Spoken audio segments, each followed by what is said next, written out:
Mets superstar returns to Shea. What's up, Doc? New scrubs and another chance.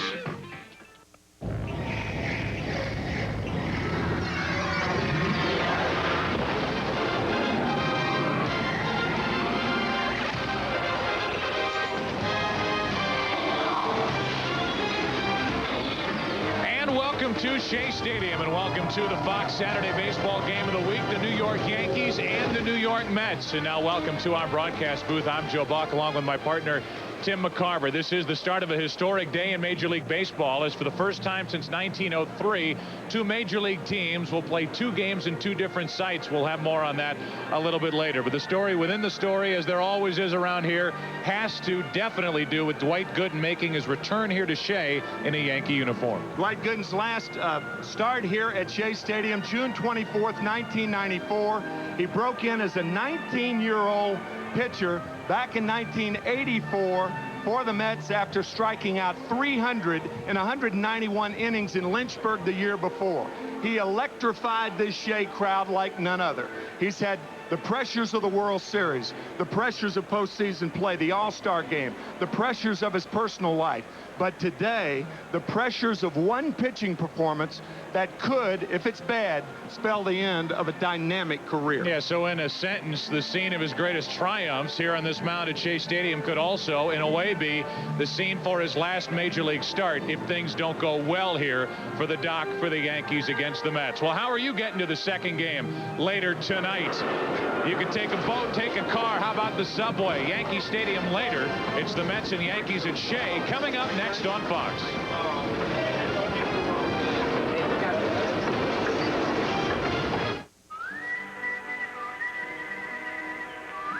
Now that Napa Auto Parts and accessories are available online, have we suddenly become hipper? Well, maybe a little. NapaOnline.com, where the world's largest inventory is ready to ship parts and expert advice you depend on in our stores, are now available online around the clock. And if something isn't right, you can ship it back or return it to your participating Napa store and we'll make it right. Actually, this is pretty hip.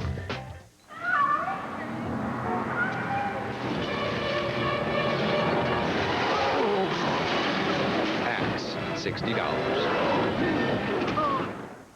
Platter, $40. Tuxedo, $400.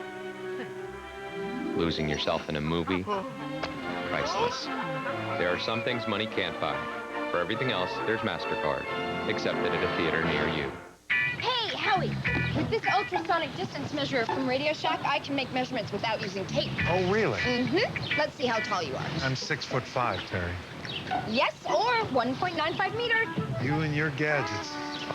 Now, what is this? The travel sleep machine from Radio Shack. It plays soothing nature sounds to drown out unwanted noise. Unwanted noise, huh? Yeah. Just a couple of the handy gadgets and gizmos in our free new book of cool things you don't even know you need. Now at Radio Shack. We're hitting the road with the Pepsi Challenge to see if people prefer the taste of Pepsi or Coca-Cola. For the longest time, I've been drinking Coke, so I'm pretty much a Coke fan. Do you think we could change your mind? I don't think so. I like that one. See which one you picked. Which one did you pick? The Pepsi. Can I have the rest?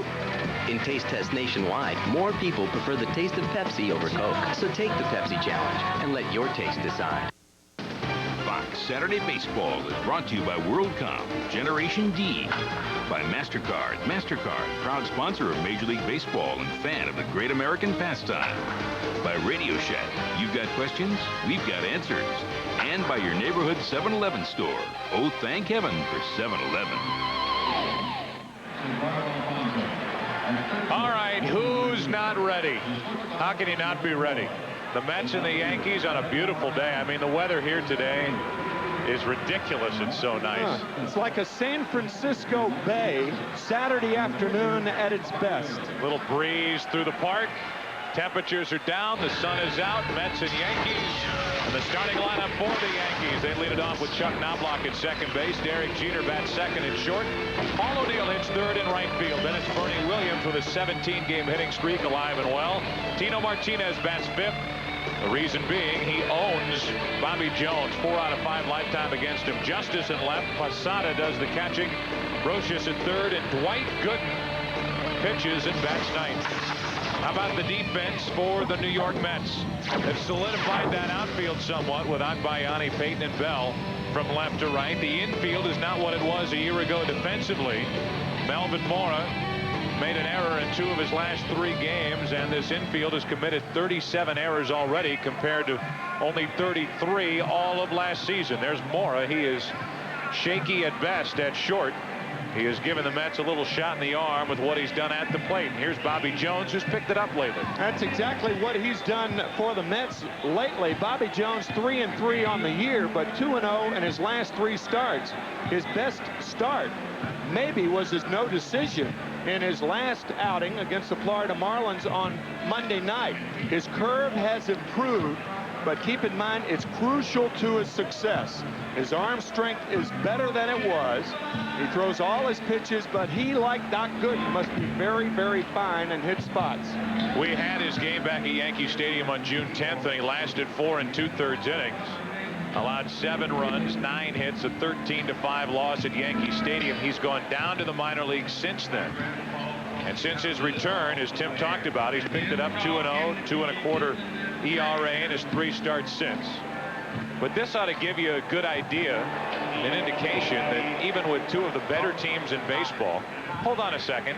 This broadcast is also available in Spanish by utilizing the SAP button on your television. That even with 2 of the better teams in baseball, we have a pitching matchup today of Bobby Jones and Dwight Gooden.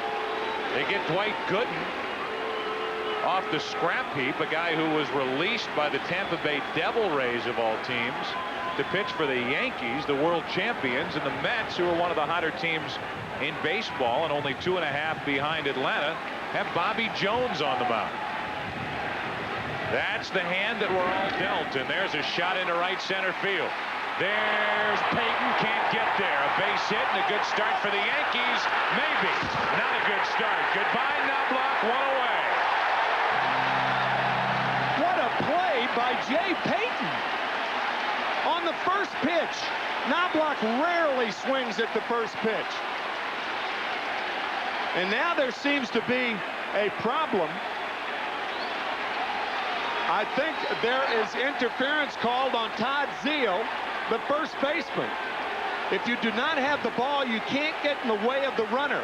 Lee Mazzilli argued about it immediately, and here's Bobby Valentine. Knobloch taking a fruitful chance, a great play by Jay Payton. But Zeile makes him go around him at first base. He didn't come into contact with Knobloch. To me, that's a bad call. To me, if he makes contact with him, that's different. But since he didn't make contact and Zeile making him go around him, I guess that's the first base umpire, Doug Eddings, which was his call. To me, you got to make contact for it to be interference, it seems. To me, that's looking for a call to make. Yeah, I mean, watch Knobloch round first. Now, by Zeile standing there, he makes him take a wide turn. But did he make contact? No. Boy, Zeile, that's almost like ESP. It looked like he moved his arm to the right to avoid making contact. But a brilliant play by Payton. But Knobloch, I think the scoring on that is a single, an error on the first baseman, Todd Zeile, but nonetheless a great play by Payton. Now they're going to get together and at least talk about it, I believe the umpires are. But nobody would have had a better view of that than the first base umpire, Doug Eddings. I mean, who's going to say they had a better view of that? Eddings made the call. And you can get into arguments all day long about that baseline between first and second base. Sure. Who's in it, who's out of it, what the proper play is. Bobby Valentine now is going to reenact, and he's going to the footprints to show the path that Knobloch took down to second base, which isn't a bad idea. I think Valentine will protest this game. I think if you protest, you have a point. And you bring up in the protest that the base runner, Knobloch and Zeile, did not have contact. I don't know if Valentine knows he's been kicked out of the game. Well, that's showing up the umpires right there. He's retracing the footsteps. Once again, one pitch and we're already into it. Knobloch did not make contact with Zeal. But in the umpire's judgment, I guess Doug Eddings is saying that by Zeal placing himself right there, he forced Knobloch to make a wide turn. If you want to hear how it reads in the rule book, obstruction is the act of a fielder who, while not in possession of the ball and not in the act of fielding the ball, impedes the progress of any runner. Did he impede the progress? I mean, you could take any route to second base. Zeal was well off the bag, and in my estimation, at least out of the baseline. I think this is a protest right here. I think the protest, usually when the home plate umpire goes down to the dugout, a protest is being lodged, and I don't blame Valentine. It's a base hit. It is an error, as you said, Tim. On the first baseman, Zeal, it'll be his 8th error, but no error in that category this season. Lost in this whole thing, Joe, is the play that Jay Payton made in center field. Watch this play. A short hop. A diving desperation dive. I guess that was redundant, wasn't it? A great throw to second base. Knobloch's easily out. And then this is really the other point of the argument. Obstruction is obstruction. Interference is interference. But where Zeal was standing, I've seen a lot of first basemen stand there. Well, that's another topic. Yeah. But it certainly didn't make the difference between Knobloch being safe or out at second base. He was out by 20 feet. That's right. And that also should be taken into consideration. Very good point. So a runner at second with nobody out, a hit and an error. As they've called obstruction here on Todd Zeal, and it erases a fantastic play by Payton. A 1-ball, no strike count on Jeter, and Bobby Jones has to go back to work. Jeter, who has that typical stroke the opposite way, will at least try to advance the runner to third. So while Bobby Valentine picks through his different disguises back in the clubhouse, well, going through that secret closet. The one with the mustache, the glasses, and the false nose. The wigs and the shawls and everything else. Jeter pounds one down the left field line, and here come the Yankees. They take the lead. Knobloch scores easily. Down to second is Jeter, and it's 1-0 Yankees.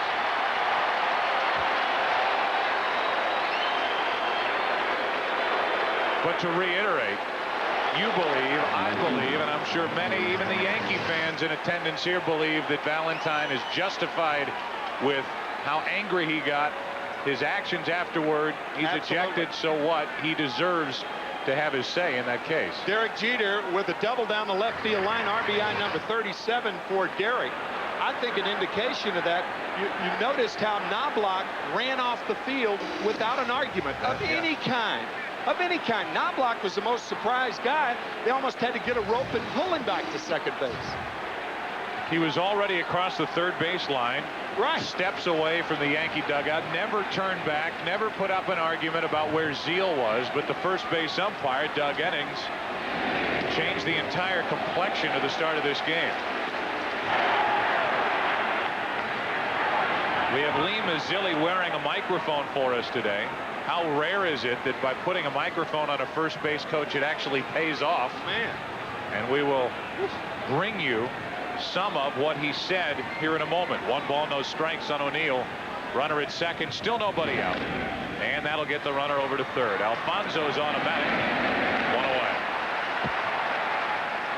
Lee Mazzilli, what did he have to say during that controversial play over at first base?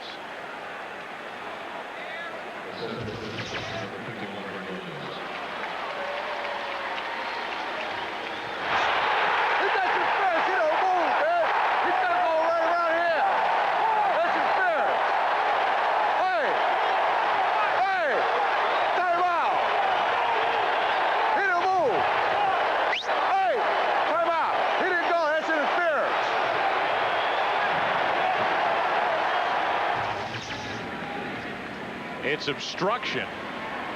But for a guy who spent 9 years and was one of the most beloved Mets, kind of looked like he made that call. Runner at third, 1 out. And Bernie Williams, with the infield creeping in, takes a strike. I mean, Lee Mazzilli was on top of that, went out. And if Doug Eddings wasn't thinking about obstruction prior to that little conference he had with Lee Mazzilli. Afterward, he immediately made the call and brought Knobloch back out onto the field and to second base. Yankees lead 1-0, runner at third, and Bernie Williams, who is having the year of his life at the plate, hitting .332, a 17-game hitting streak, number 2 in the American League with 80 RBIs. Headed for the All-Star game on Tuesday night, trying to add to the Yankee lead. At infield halfway, a very interesting defensive alignment by Bobby Valentine.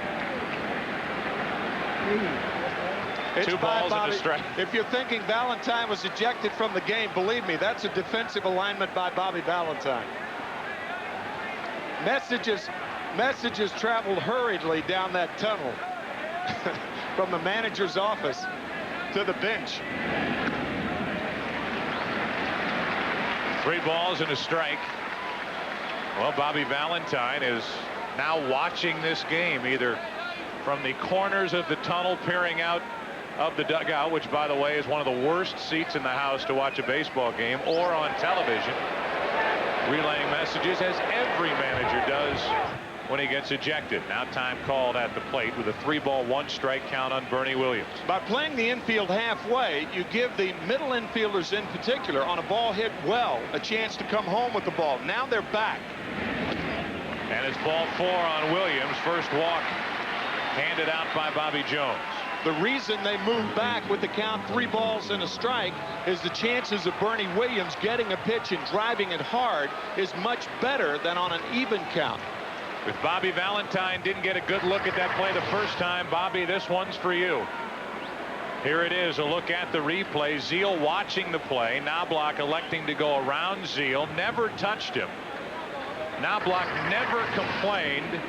Lee Mazzilli did. Doug Eddings, the first base umpire, made the call, and it has led directly to the first run of this Saturday afternoon game. Doug Eddings made the call. Lee Mazzilli got the call.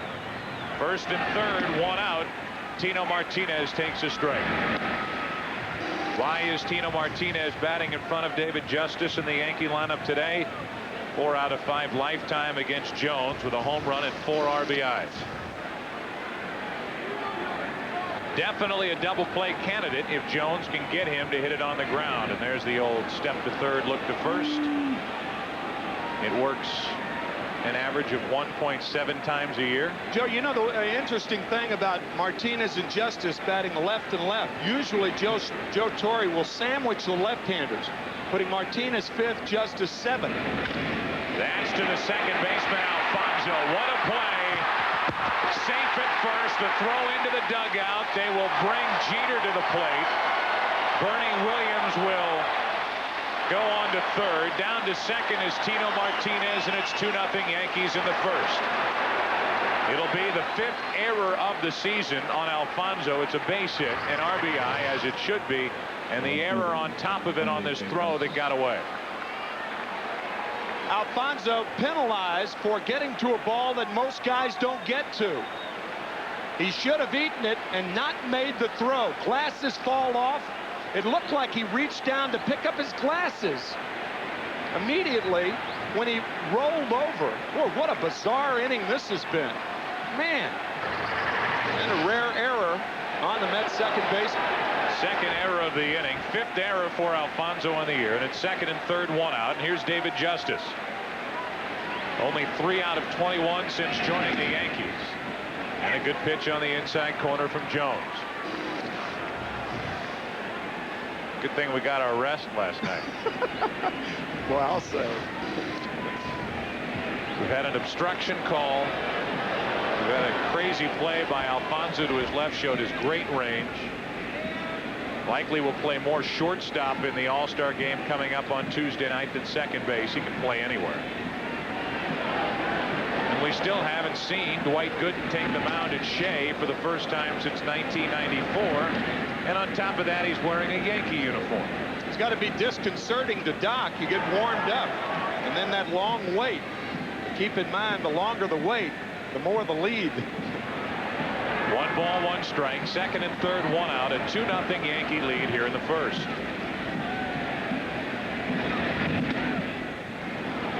Two balls and a strike. Last night, the Yankees scored 2 in the first against Al Leiter. Didn't do really anything from then on. Because of the great pitching by Orlando Hernandez, a couple of breaks that went the Yankees' way, and then Mariano Rivera closing. It was good enough for a 2-1 win. Joe, don't forget about the Paul O'Neill catch in right. Here's the 2-1 to Justice. 2-2.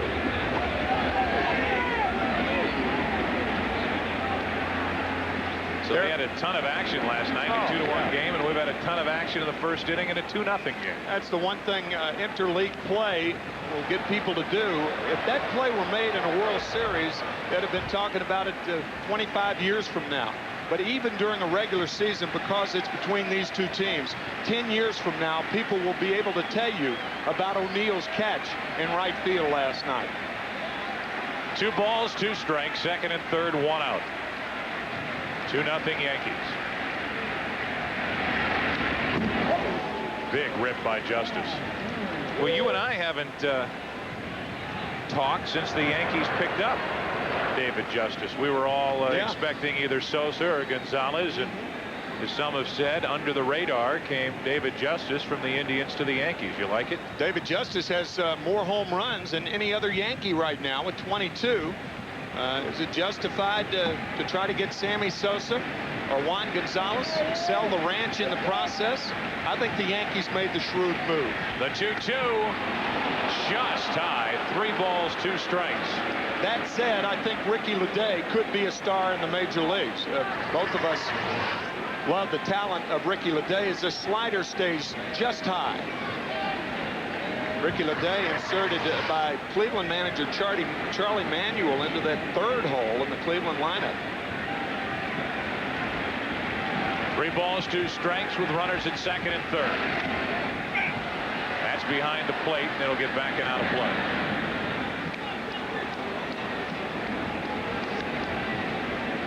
Well, if you're the Mets and you're down 2-0 here in the first, it is a much different feeling than falling behind 2-0 in last night's first inning.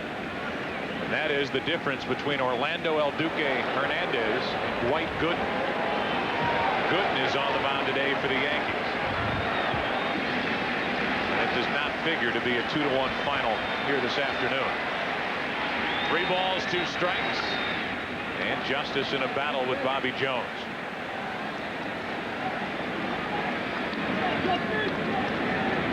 This has all of our attention right now, but don't forget, around 8 o'clock tonight, they'll get underway in Game 2 of this day-night 2-stadium double dip.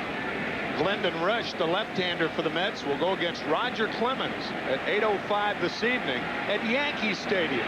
They'll be hanging from the rafters in the Bronx tonight. The 3-2 to Justice, just inside, and that loads the bases with his second walk of the inning by Bobby Jones. Dave Wallace coming out to talk to Jones. That pitch was so close. Slider trying to hit the inside corner. Very, very close. Piazza tried to bring it back just a bit, but that ball was inside. That's the camera angle that probably has come up in the umpires' negotiations with Major League Baseball. I would imagine it has, yes.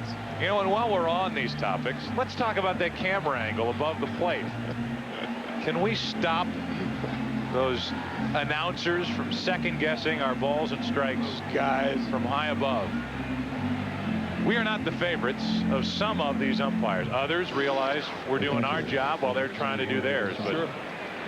Some do not like that camera angle.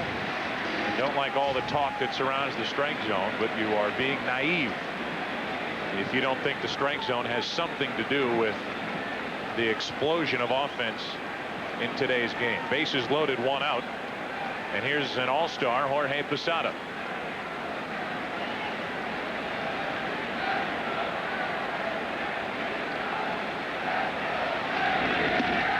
There's a strike. Here's what Dave Wallace said to Bobby Jones during that meeting.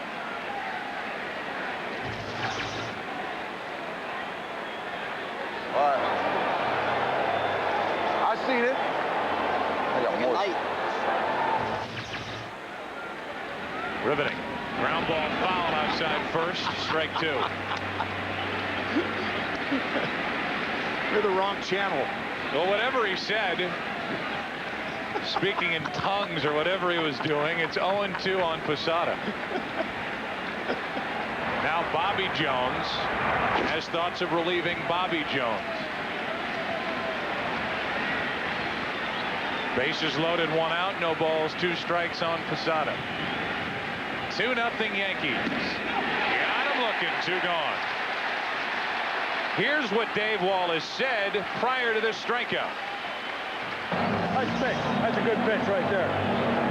That's a good pitch. We got a bad play to start the game. Stuff's not going our way. We just got to regroup, get a double play here. I told you. Keep everything at a minimum. All right. We're gonna keep making those. Yeah, we're gonna be all right. Okay, let's just get out of this. Shit's not going our way. We'll be all right. Okay, let's go. Come on. That's a very, very positive meeting on the mound. And that's a very positive pitching coach. And Dave Wallace was with the Dodgers. His second year with the Mets. Brocious pounds one into left field. He got under it, and Agbayani waits. And through all of that, it's a 2-0 Yankee lead. Who takes the mound for the Yankees? One of the most popular players ever to wear the Mets uniform. Today it's Dwight Gooden. And we'll wait and hear the response as he takes the field. Third base the shortstop is Barry Peters. In left field is Justice. In center field, Virgil Williams. And in right field, Paul O'Neill. The catcher is Jorge Posada. And the pitcher is Dwight Gooden.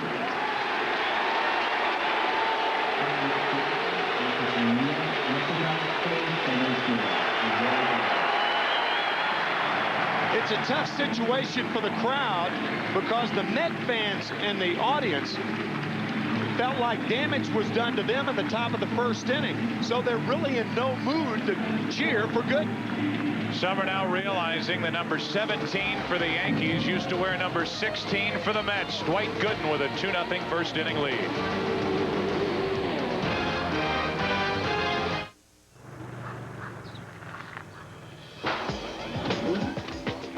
Select road.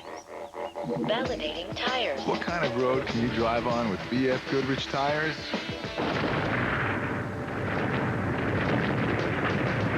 Enjoy.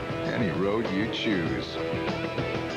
And now we've been ranked best original equipment tire for light truck vehicles and customer satisfaction by J.D. Power and Associates. BF Goodrich tires. Take control. As soon as he hit 30, Dad started losing his hair. I had it when I needed it. So I knew it could be in the cards for me. And at the first sign of fallout, I checked it out with a dermatologist. And he said Rogaine every day, right at the source of the problem. I've used Rogaine for 2 years now, and I don't see any difference. And that's the idea. You keep the hair you have. Rogaine. Recommended more by dermatologists than any other treatment. It's stronger than heredity. Nature made it. Minwax makes it beautiful with rich wood stains and long-lasting protective finishes. Turning a house into a beautiful home is as easy as turning to Minwax. We'll get him next time, Dan. It's a hot day, and I know...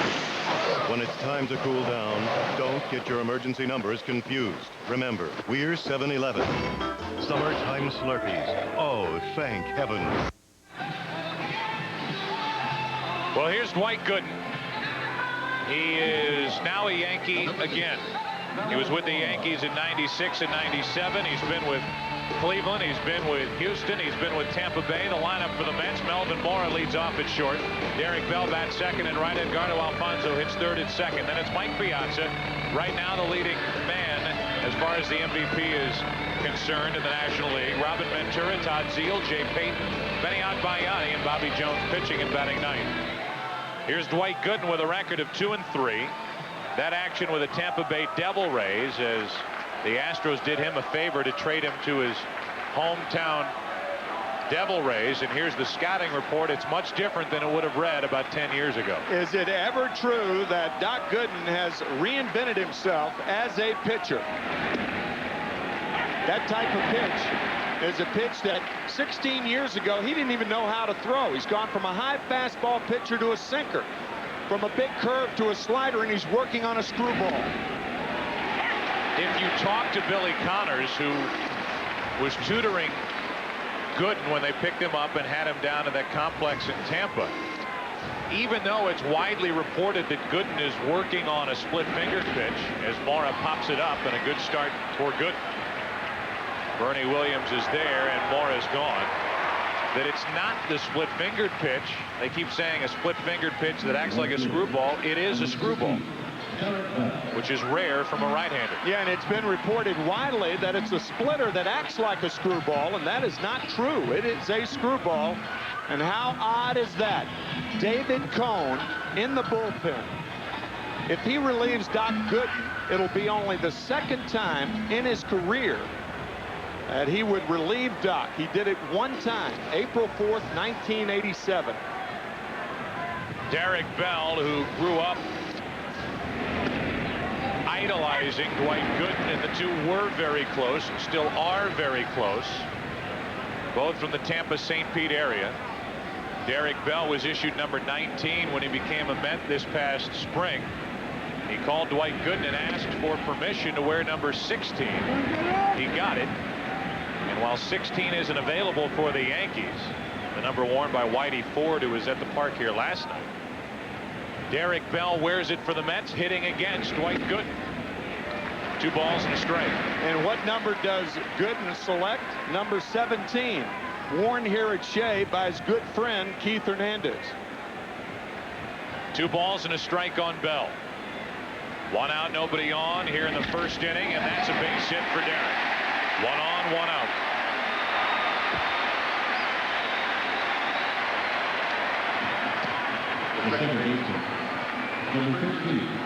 This game is being played under protest when home plate umpire Dana DeMuth went from the argument around first base to the home team dugout. He called upstairs and told the press box, the official score, that this game was being played under protest, and the film will be reviewed by Major League Baseball. Sandy Alderson, I would imagine, would be in charge of that. Fastball rides high to Edgardo Alfonzo. And I would imagine that Bobby Ballantyne and Steve Phillips, the general manager of the Met, their case would be that how can it be obstruction when Chuck Knobloch did not make contact with Todd Zeile? That's your case. 1 ball, no strikes. Bell's running. Throw by Posada is too late. Stolen base, Derek Bell, number 6.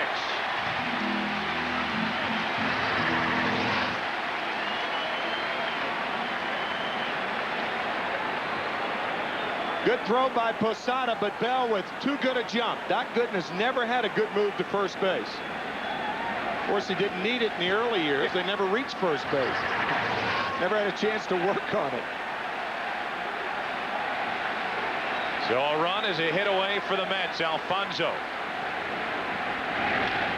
The opposite way, and Knobloch takes care of it. 2 out. Gooden trying to pitch a scoreless first. Standing in his way is Mike Piazza.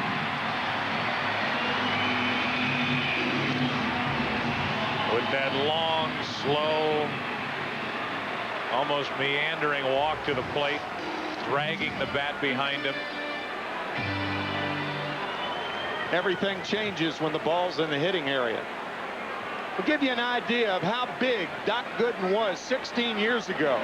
He was bigger than Piazza is now in New York, and that's big. Piazza's hit 24 home runs. Out in front, that's a fair ball. Going to take a good play from Brocious. Great play from Brocious. And the inning is over. Right over the bag and down the line, and Brocious showed off a good arm for the final out in the bottom of the first. No runs, a hit, a stolen base, 1 left, and after 1, 2-0 Yankees. Ah, your dream home. You thought it was too good to be true. And you were right. Honey, wake up. The appraiser, remember?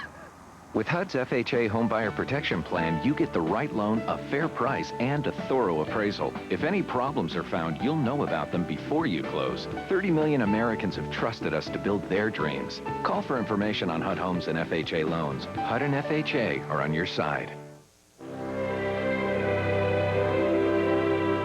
What is the value of victory? What makes success so sweet? At American General, we help over 12 million people every day live the lives they've imagined, with retirement services, life insurance, consumer loans, and whether they have big dreams or little dreams, the real victory is seeing their dreams come true. American General Financial Group. Live the life you've imagined. You keep an eye on the websites your kids are looking at. You make sure your wife's cell phone battery is fully charged. And you haven't missed a day of work in 12 years. So it comes as no surprise that your auto parts are AC Delco.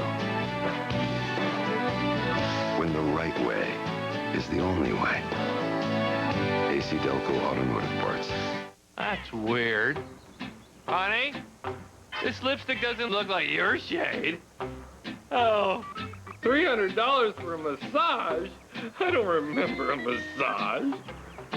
Honey, get in here. I'm watching the videotape for my bachelor party. Thick-headed? Sure. But nothing compared to the rich, thick, frosty mug taste of an A&W root beer. With A&W, it's good to be thick-headed. Boy, was that embarrassing. Here, let me rewind it. Real intensity, real thrills, real heartbreak, where TV meets the streets. Cops at 8/7 Central tonight on Fox.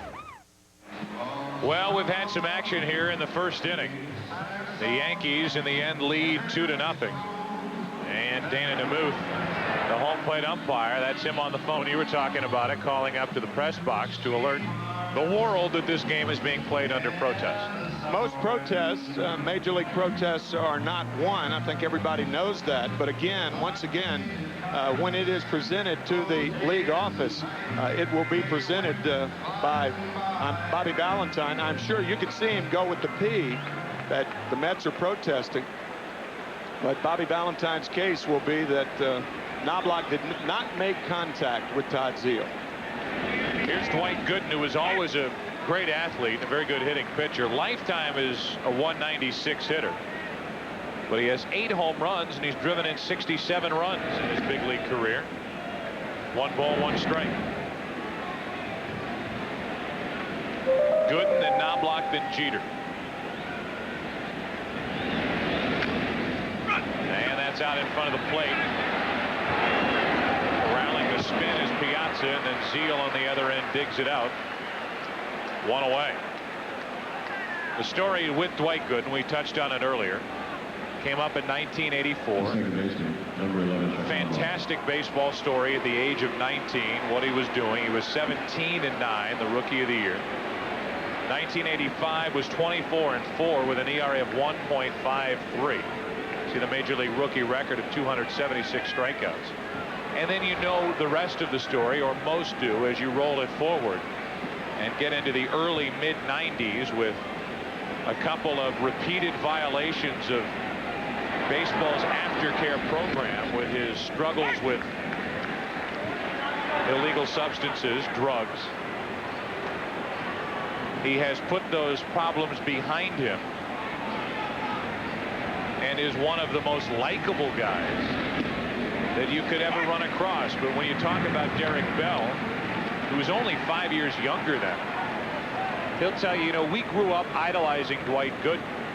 We saw the mistakes that he made, and we knew that none of us could go down that same path because of what it does to your career and what Dwight Gooden would do to us personally.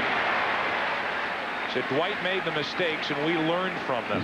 And I don't think there's any doubt, Tim, that people who have come across Dwight Gooden over and above all that he's done on the field and the incredible resume that he brings to the mound every time he steps out there will tell you that the guy's a wonderful story, because he did have his problems. They're well documented. He missed the 1995 season altogether, suspended from the game of baseball because of them. but he's been able to bounce back, put it behind him, and is still a very likable guy, a guy that's very good in the clubhouse, and definitely is still a big-time presence in this game. He was as natural an athlete coming into the game as I have ever seen, and he came in about 4 months later than Darryl Strawberry, who came in May of '83. And both have been documented as having problems, both very close friends. And we hope that, as one can hope, that young people learn from examples like that what can happen to you, regardless of how big you are. You can fall in a hurry. Without those problems, is he a Hall of Famer? Well, I think it would depend on his performance in the early 90s. Of course, you mentioned he missed the 1995 season. His career record, 188 wins. I don't know. He was going down that path. Absolutely. As was Darryl Strawberry. Right. Two guys that came up, everybody said bona fide Hall of Famers. It didn't work out. Gooden trying to get another chance here today.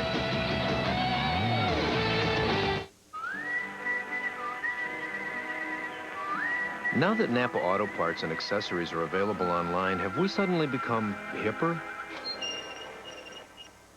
Well, maybe a little. NapaOnline.com, where the world's largest inventory of ready-to-ship parts and expert advice you depend on in our stores, are now available online around the clock. And if something isn't right, you can ship it back or return it to your participating Napa store and we'll make it right. Actually, this is pretty hip.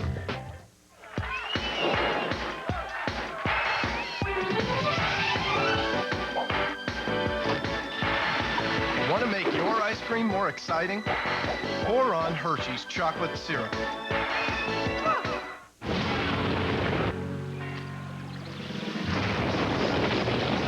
Never has so much power gone into our battery. Duracell Ultra. The most powerful alkaline battery in the world.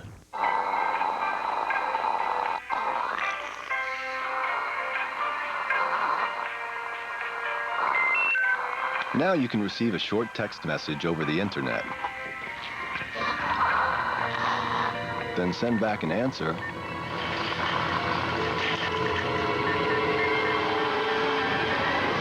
Or simply type in one of your own. Introducing two-way internet messaging, only from Nextel. Greetings, television viewers. We are in the midst of a technological revolution. A time where anything as unbelievable as it may look or sound is possible. With that said, I'm here to tell you that you can have totally free internet service. That's right, read my lips. 100% free internet service. You never have to pay. Not now, not when pigs fly away, not ever. Good day.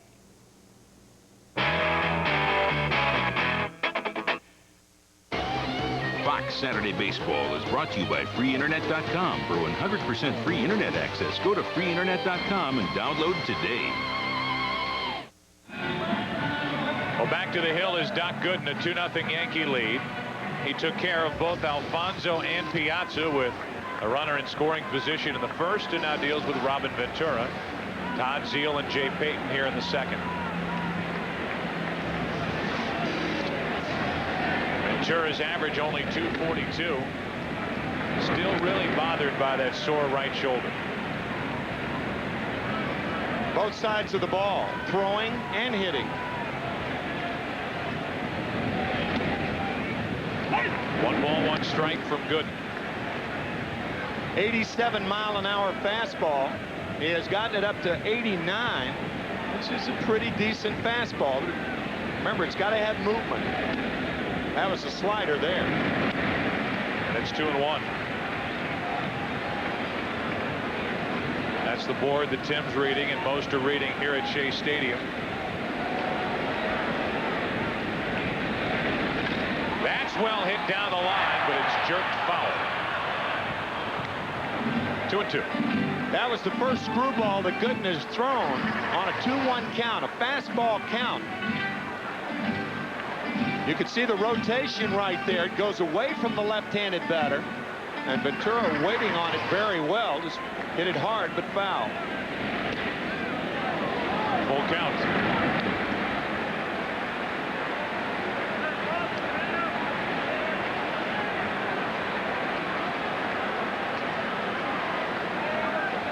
Ventura leading off here in the second. And that's caught by Jeter. One away.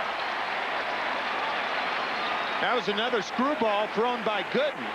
Sometimes here he's got a 2-run lead, throwing a 3-2 screwball to the leadoff batter.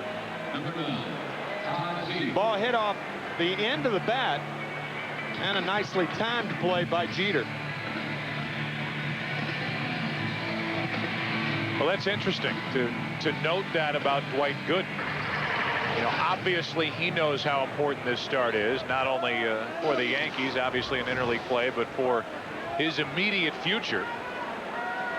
Zeal now with 1 out, nobody on, and he's already going against the norm as he's throwing screwballs behind in the count. Yeah, he threw a 2-1 and 3-2. 1 ball, 1 strike is Zeal, who is lifetime 10 out of 31 against Gooden. The importance of a pitcher doing that early in the count is what you tell the lineup is you will throw that pitch in any count, and you can get away with fastballs behind in the count the second time through the lineup because of what you've done the first time through.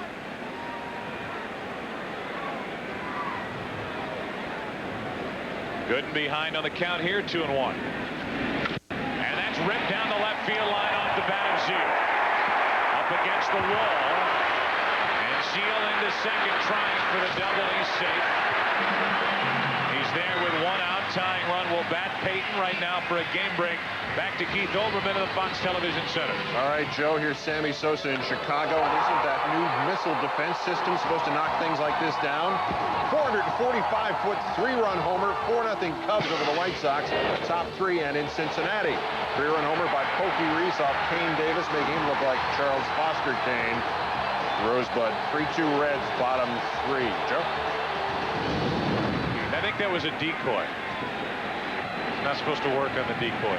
Runner at second, 1 out. And here's Payton, a .297 hitter, 8 home runs. That was a bad pitch selection by Jorge Posada on that last pitch to Todd Zeal. The count was 2 balls and a strike. You've got a fastball hitter looking for a fastball, and Posada tried to come inside. You don't jam hitters when the pitcher is behind in the count.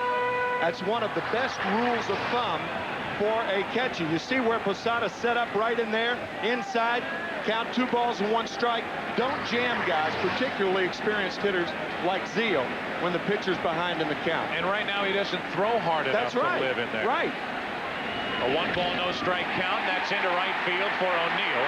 Plays it on a hop. Zeal goes to third, and it's first and third, 1 out.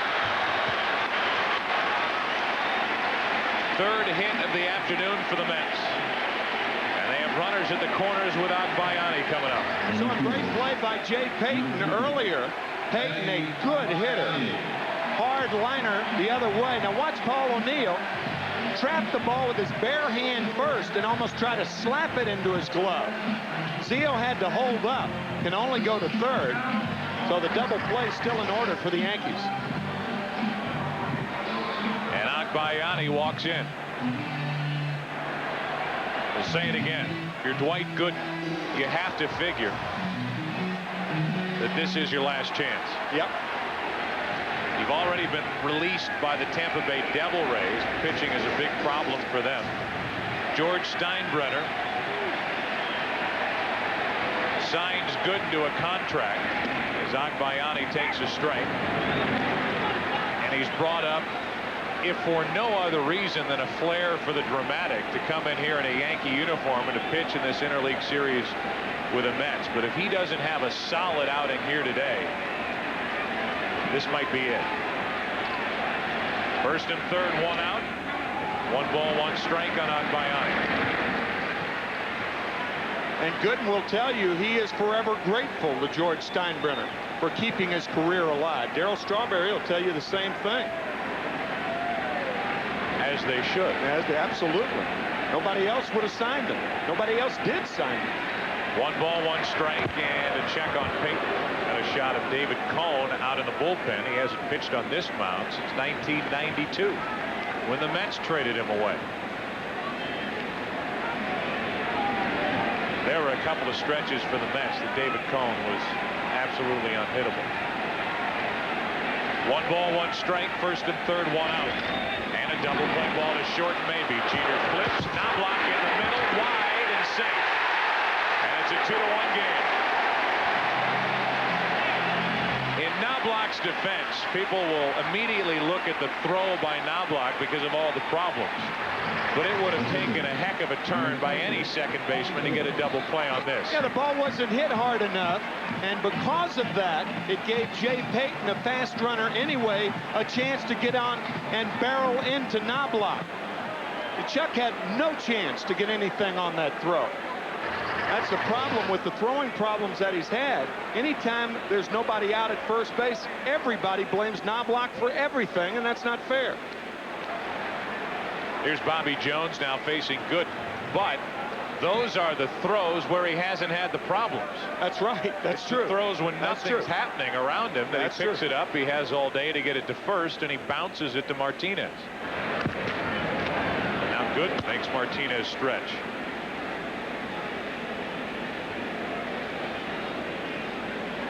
One ball, no strikes. And the Yankee lead has been cut in half.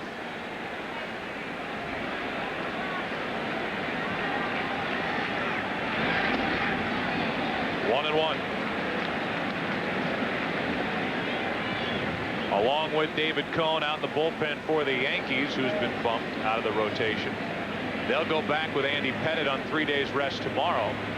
The Mets are doing the same sort of thing as they'll bring Mike Hampton back on 3 days rest tomorrow to take on the Yankees. Jones into right center field, well hit. Back is O'Neill on the run to put it away. Very underrated right fielder, so solid, so good. Paul O'Neill takes a double and a run away from Bobby Jones. 2-1 game. Fox Sports, home of the 2000 World Series. Back to Shea after this from your local Fox station. You're watching Fox Saturday Baseball Game of the Week. Local news, weather, and lifestyle info. OurMain.com. It's hip to click. Today's the big day. My daughter finally got her driver's license. Am I worried? Nah. The kid's a natural behind the wheel. Taught her everything I know. And just in case, I bought a new set of Kellys from Lee's Tire and Service. Kellys are durable and they last a long time. Not that the kid's hard on tires or anything. But like the guys at Lee's Tire and Service said, every new driver should have a set of Kellys. Just in case. Dodge, different. Big savings, just about. Big savings, almost everything. Don't you wish. Dodge Neon, 0.9. Dodge Stratus, 0.9. Dodge Intrepid, 0.9. Or different savings, different deals. Big saving, cash allowance, almost every car, almost everything. Don't you wish. Limited time. Dodge savings. Don't wait. Dodge different. Dodge different. Dodge different. Hi, Daddy. Is that beautiful? So handsome. He is beautiful. Who should we send it to first? Michael and Claire. 800 megahertz computer. Oh. They're gonna love him. Bye-bye. Oh, Michael. Yeah. We have an email from Amy and Roger. I bet it's a picture of their baby. MSN Internet access. What a cute little baby, don't you think? Michael. And a digital camera for exceptionally vivid images. Turn on the fun, Best Buy. Dude.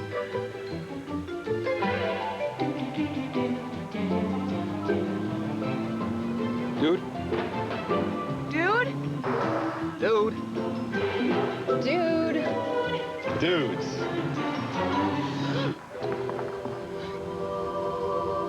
Dude. The new Ford Focus. Smooth ride, smooth price. At your New England Ford dealer. Paul O'Neill will lead it off for the Yankees in the third inning with the Yanks up 2-1. His catch last night happened in the eighth inning. Derek Bell at the plate. Orlando Hernandez winding down his outing. And there was a lot of talk about the wind currents here at Shea Stadium as, according to some of the bullpen, Pat Mahomes in particular, that ball flied out there and then just stopped and fell straight down and eventually into the glove of Paul O'Neill, which kept it at the time, because it was a sac fly, a 2-1 game instead of a 2-2 game. Derek Bell saying that he thought it was a home run all the way and shocked when it didn't go out. So here is Paul O'Neill leading off, third inning, and the Yankees are up by 1. Should you do it or should I? Doesn't matter. We can both do it. Okay. Well, the deal is the umpires were listed wrong on the Mets lineup sheet today. The lineup sheet that was printed and passed out here in the press box. Right. And I'll just keep assisting you this one. Off of what we copied the umpires down, and Doug Eddings is not at first base, but Rob Cook is the first base umpire, Mark Carlson at second, and Rob Drake over at third, and I'm sure that's what the Mets are feeling right now. They were robbed. So a late fill-in umpire ends up in this umpire rotation, ends up as O'Neill gets one into center field. Back at the track is Peyton. O'Neill got it just toward the end of the bat, and he's the first out here in the third inning. So they insert Drake as a last-minute replacement that messes up the rotation, which forces Rob Cook over to first. And when you know it, he is right in the middle of controversy and the first batter of the day. And our apologies to Doug Eddings for saying that he made that call, but you're exactly right, Joe. That was about 4 inches from the end of the bat. Paul didn't hit it on the sweet part. Had he would have gotten his 11th home run of the year. But the ball carrying today much better than it did 16 hours ago. With good reason, umpires do not wear names on their shirt backs. That's right. With very good reason. It gives the fans less ammunition if a call goes against the hometown team. So with that degree of anonymity comes the risk of these guys being basically blue shirts standing out there. And if it's reported here in the press box that Doug Eddings is at first base, Doug Eddings is at first base until further notified. And we were further notified in the middle of the second inning. 2 balls, no strikes, 1 out, nobody on, and Bernie Williams gets under one into right. Back is Bell. 2 out. Well, for the final time. The final totals in this year's All-Star voting, brought to you by Pepsi. First in the American League. These are the voted-in starters in the leading vote getter. Ivan Rodriguez, the catcher for the American League side. Congratulations to Giambi and Dye, 2 players voted in from smaller market teams. And the National League looks like this. Mike Piazza, the leading vote getter, behind the plate. So both catchers on each side, the leading vote getters, and that puts a smile on Tim McCarver's face. Yes, it does. 2 out, nobody on, no balls, 1 strike on Tino Martinez, who goes the other way, and Akbayani has to come in. 3 fly ball outs, once to each outfielder. And Gooden heads back to the hill. Top of the order coming up for the Mets. Mora, Bell, Alfonso, 2-1 Yankees.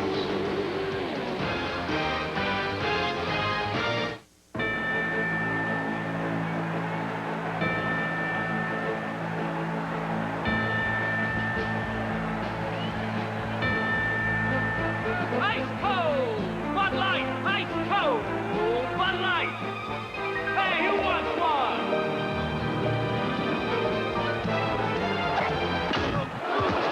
With a great taste that won't fill you up and never let you down. Make it a Bud Light. How many fingers? He's fine. Pep Boys knows how to give you a great deal on tires. They don't run specials on just one size. Pep Boys discounts every size in stock. That means all Cornell A08 35,000-mile tires, 4 for $99. Futura 855 55,000-mile tires, 4 for $129. Or get our Futura 70,000-mile tires, all sizes, 4 for only $169. Pep Boys. Cars like us. People love us. Only one can be the best. To get there takes strength, speed, and endurance. One athlete's foot medicine has it all. Lamisil AT. Strength. Full prescription strength to stop the itching and burning. Speed. These take 4 weeks of treatment. Lamisil AT cures it with just one. 3 months later, you're still athlete's foot free. Game over. The official athlete's foot treatment of the NBA, Lamisil AT. The best way to cure athlete's foot. Call them Generation D, the generation that was born digital and raised on the net, speaking a language of zeros and ones. Now they're at WorldCom, developing web centers, the wireless internet. And for them, it's a joyride. Want to feel comfortable with new technologies? Work with people who are comfortable. WorldCom, Generation D.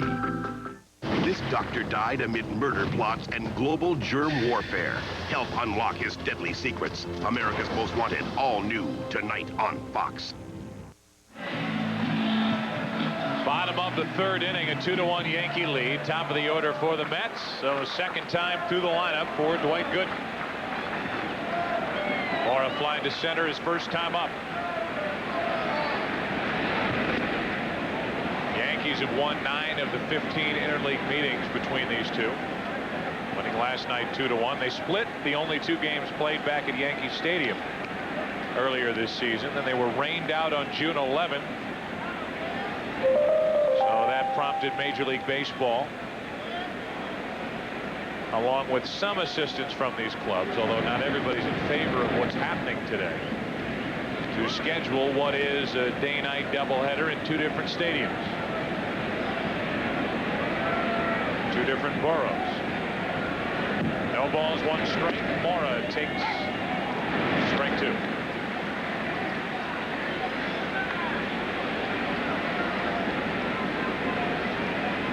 Melvin at 285. He has hit 5 home runs. And that's out of play. Well, this is only half your day, Tim, right? That's right. You're going to head to the Bronx to watch Game 2. And here are your starters. Stop off in Astoria for dinner. Glendon Rush, the left-hander, and Roger Clemens on the mound tonight. And it will be shown on Fox 5 here locally over the air television and Fox Sports Net. 1 away. FX. The game will be on FX. FX. Good slider out of the strike zone, realizing Mora is overly anxious there. First strikeout for Doc Gooden. And now Derek Bell. Single, a stolen base his first time up, but he was left stranded. And so far so good for Dwight Gooden.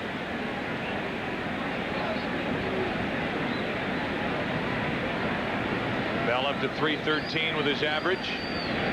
Nobody was hotter than Bell at the start of the season, then went into a complete tailspin.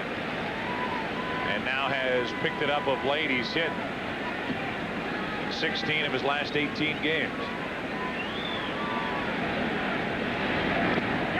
Now he's in the hole 1 and 2. Now Gooden should go out of the strike zone again. Think about it. You know, you've got Dwight Gooden starting in the afternoon, Roger Clemens at night. 10 years ago, if you had said, well, I got Doc Gooden and Roger Clemens going in a day-night doubleheader for the same team, pretty good sell that you'd win 2 games. That was 10 years ago. You and I wouldn't be doing the game on Fox, and you wouldn't be doing the game tonight on Fox 5. That's into right. And O'Neill pulls it in for out number 2. A lot has changed in 10 years. Sure has. Wow. 2-1, the Yankees lead, and Alfonso stands in. Gooden still 35 years old. But again, remember, he came up when he was 19. That right arm has chucked it quite a few times toward the plate. Ball 1 outside. 276 strikeouts in 1984, the most ever by a rookie. And as you saw right there, the best winning percentage in the 80s. Roger Clemens was second, then Teddy Higuera. Ron Darling, a teammate of Doc's. John Tudor of the Cardinals with those remarkable years. And the Gator, Ron Guidry of the Yankees. 1 ball, 1 strike. Alfonso takes ball 2. So Tudor on that list, Gooden on that list, Darling on that list, and you remember the rivalry that the Mets had going in the 80s with the Cardinals. That's off the end of the bat into shallow left center, and there's Justice. So far, so good. We'll say it again. Dwight Gooden is through 3 innings, and he's hanging on to a lead. Yankees got 2 runs in the first, and after 3, lead the Mets 2-1.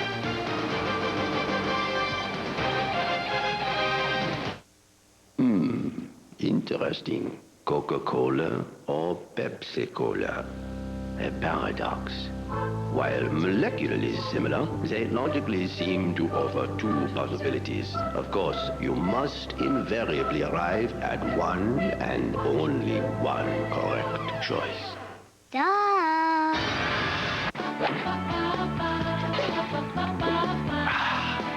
A no-brainer. Well? Measuring your distance to the pin used to require guesswork or more elaborate measures. 125 yards! With the golf scope from Radio Shack, just line up the pin on the scale. What? 100! What the?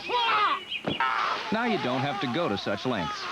The golf scope from Radio Shack, just one of the handy gadgets and gizmos in our free new book of cool things you don't even know you need. Now at Radio Shack. In our family, men lose their hair early. Thank you. By the time we hit 30, we don't have to invest much in combs. So I started using Rogaine when I was like 28 at the first sign of fallout. Before I looked like I needed it, because I know I would. So here I am. I've been using Rogaine for about 2 years now, right at the source of the problem, and I don't see any difference. And that's the idea. You keep the hair you have. Look, I love my dad. I'm just not in a rush to look like him. Simple, safe, smart. Rogaine. It's stronger than heredity. There's a new way to quit smoking. Take a good look. You may never see it again. Introducing Clear Nicoderm CQ. For relieving tough nicotine cravings 24 hours a day, Clear's every bit as effective as the original CQ. But it's a more private way to quit. There's something different about you. Yes, there is. Clear Nicoderm CQ. Want a clear shot at quitting? Well, here's your window of opportunity. The NTRA Champion Series on Fox continues with the Sempra Energy Hollywood Gold Cup, live from Hollywood Park tomorrow on Fox. Well, David Justice, Rookie of the Year for the Braves in 1990, was asked what, if anything, he remembers about Doc Gooden. I mean, Doc was awesome, you know, and he still, you know, still got some pellets still left in that arm, but oh yeah, I remember Doc. I mean, back, 1990, 91, 92, just throwing gas with that great curveball. He at one time was definitely probably the premier pitcher in the National League. So of course, I'll never forget that. Talk about a decade of dominance, at least within their own league, the Atlanta Braves during the 90s. And when he came up and won the Rookie of the Year in 90, checks on Bell and Wright, he really helped kickstart that resurgence by the Atlanta organization. 1 out. Atlanta going to the World Series in 1991 and losing to the Minnesota Twins. And your dad's great call after Game 6 when Kirby Puckett hit the 3-0 changeup out of the ballpark. We'll see you tomorrow night. And the Twins fans had another reason to celebrate the next night. Here's a breaking ball in for a strike to Jorge Posada, who struck out his first time up. Game 7, Jack Morris going 10 innings, and the game won on a Gene Larkin single with the bases loaded in the bottom of the 10. 1-0, Twins. No balls, 2 strikes. That was the same game as the Lonnie Smith baseball. Yeah, right in the 8th inning. Lonnie Smith going for the decoy around second base. The second baseman, by the way, in that game for the Twins, Chuck Knobloch, his rookie year.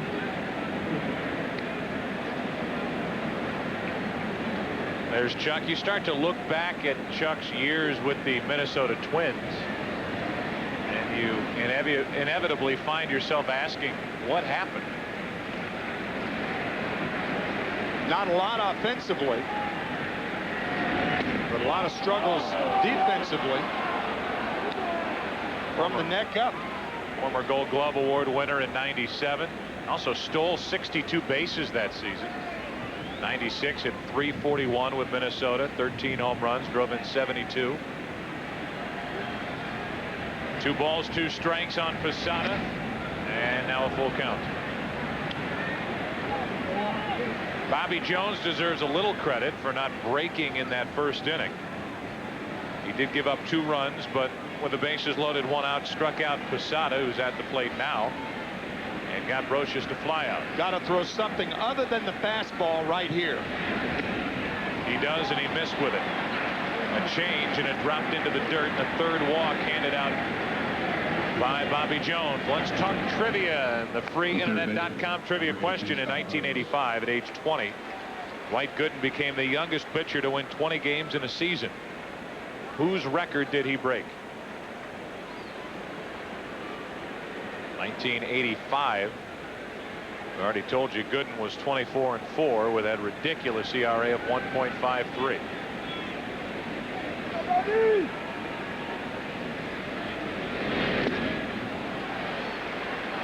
Strike 1 on Brocious. I would imagine the guy to my right who used to call Met games knows the answer to that question. You can remember a 3-0 pitch to Gene Larkin, and you can't remember that? Well,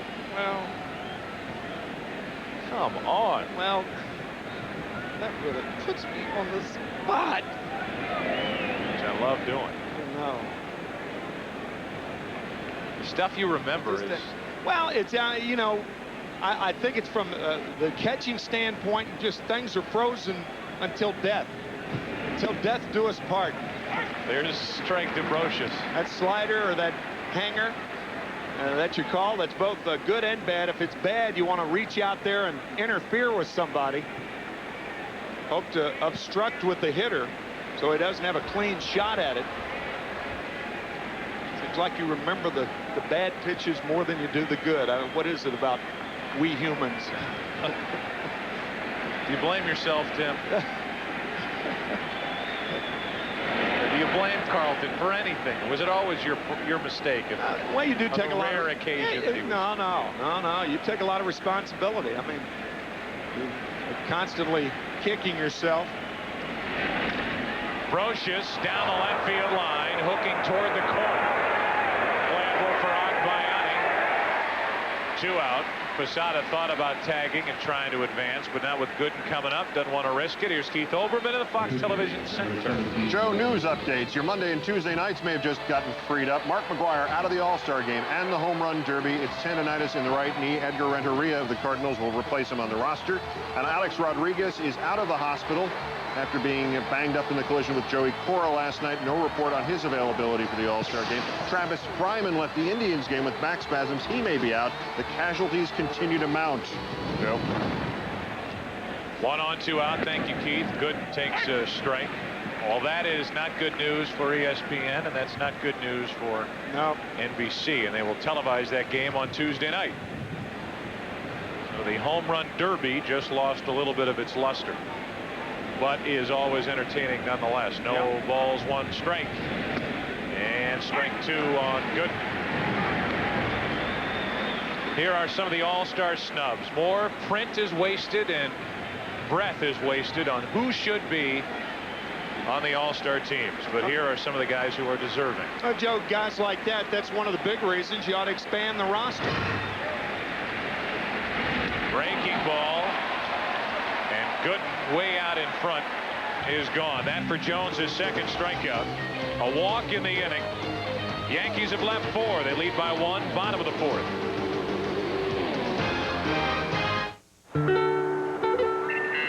Small business software, $400. Letterhead, $610. Office supplies, $90. Remembering who you work for, priceless. MasterCard Business Bonuses let you earn miles good on any airline, no blackouts. There are some things money can't buy. For everything else, there's MasterCard Business Card.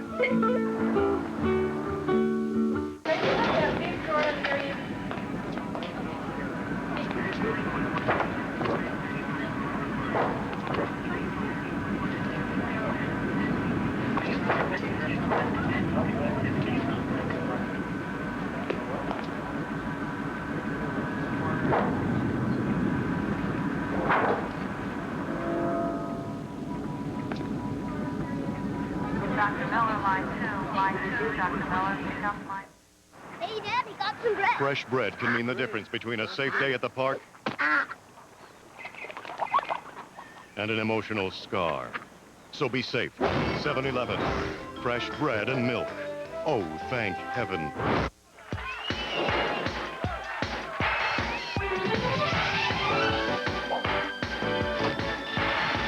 Want to make your ice cream more exciting? Pour on Hershey's chocolate syrup.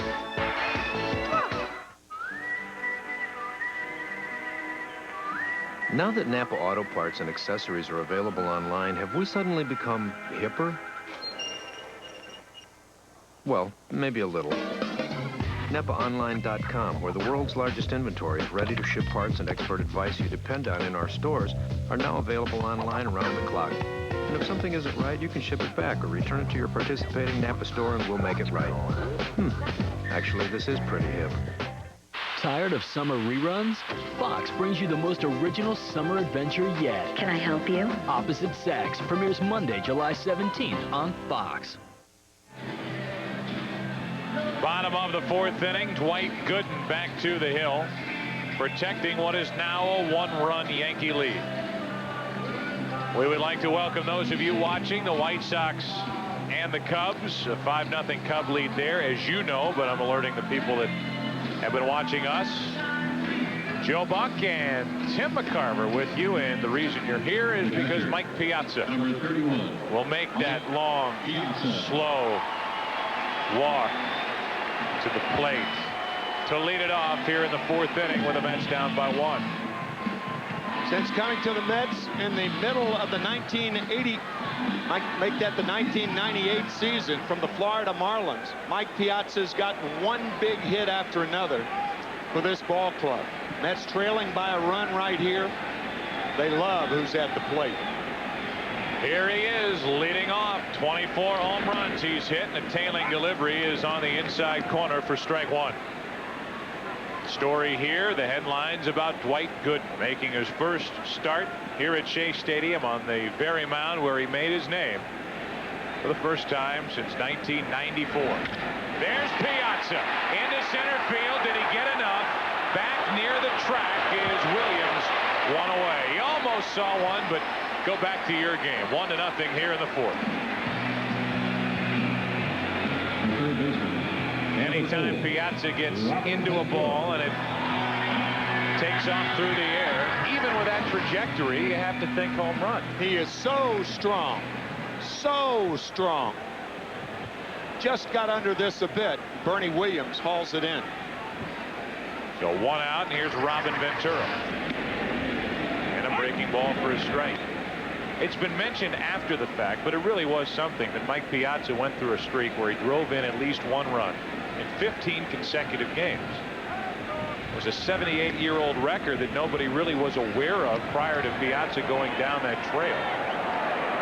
Ray Grimes knocking in runs in 17 straight back in 1922 for the Cubs. 2-1 now on Ventura.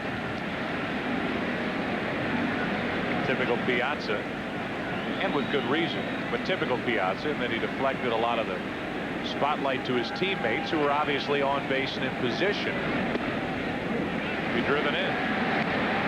3 balls and a strike from Gooden to Ventura. We have kidded about it before, and Mike Piazza would probably agree with this. In a 3-1 count to a home run hitter, the catcher should have that yellow caution light in his mitt flashing. dangerous situation for Gooden. 3 balls and a strike. Ventura has the count full now.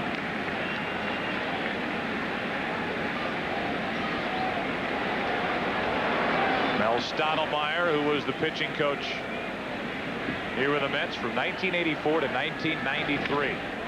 Ventura off the hands. That might drop. Williams coming on. Nice catch. 2 up, 2 down. Zeal involved in that controversial play at first base. First hitter of the game. They called obstruction with a little help from first base coach Lee Mazzilli. Come on! Come on! Hey! That's interference! It's interference! You don't move, man! He's got to go right around here! That's interference! Hey! Hey! Time out! He didn't move! Hey! Time out! He didn't go! That's interference! So here's Zeal at the plate. Doubled his first time and scored. Takes a ball. To Lee's credit, he called that play the minute that Knobloch passed Zeal, even though they didn't make contact. Before the play happened at second base, and Knobloch was thrown out on a brilliant play by Jay Payton. But Knobloch is leaving the field. To me, that is evidence right there that he did not or wasn't obstructed by Todd Zeal. And the Mets protested as a result. Yeah, the only guy to call attention to that was Mazzilli. Right, and he sold it well. And again, because they had a late replacement in this umpiring rotation, you still have a young umpire, Rob Cook, over at first. And that is one of the... Here's the 1-2 to Zeal as he pops it up. Now to get back and out of play. That is one of the results of the umpiring turnover that we've had in the game of baseball here lately. Instead of having a seasoned veteran umpire at first base, and I'm guilty of this in the broadcast booth. I was doing World Series. I wasn't a seasoned broadcaster at that level.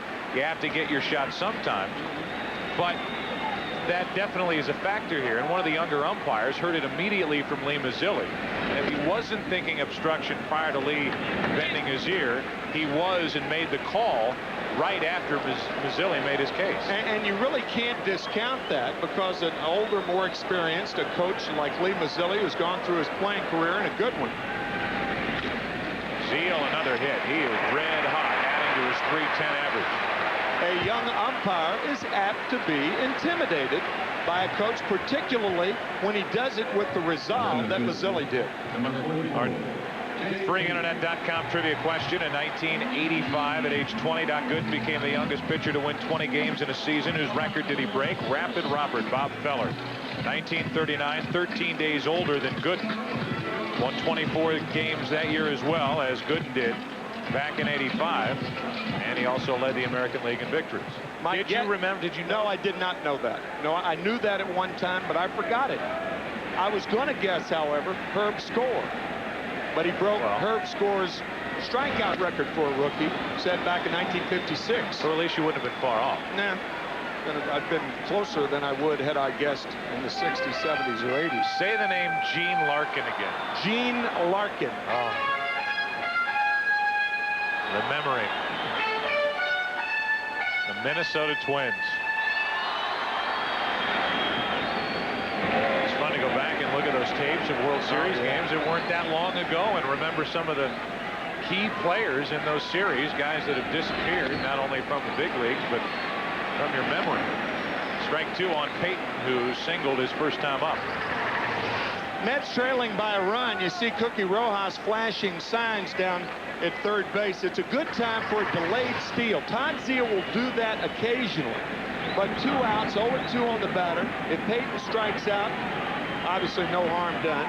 If Zeal is thrown out, Payton leads off the next inning. So here is the 0-2. And a broken bat. Here's the tester for Knobloch. And they are going to call interference. And they're going to call Zeal out again. Can you believe this? Interference called on the same player on both sides of the ball twice in 4 innings. I'm telling you. Zeal contending that he's going to the bag. Where else is he supposed to go? And now Knobloch made that play because the last thing he wanted to do was pick up the ground ball and throw to first. So he was trying to time it to pick up the ground ball and tag the runner instead of make the throw. It would have been a very close play at first base had Knobloch had to make it.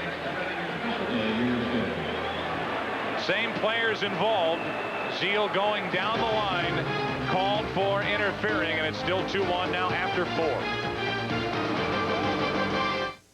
Go to freeinternet.com and see my exclusive interview with Shaquille O'Neal. It's a great interview, right, Shaq Diesel? Right, Bob. You don't want to miss it, right, Shaq Daddy? Right, Bob. It's probably the best interview of all time, right, big fella? Right, Bob. Remember, it's only at freeinternet.com. Hey, I used to follow your nicknames? I think so, Babaloo.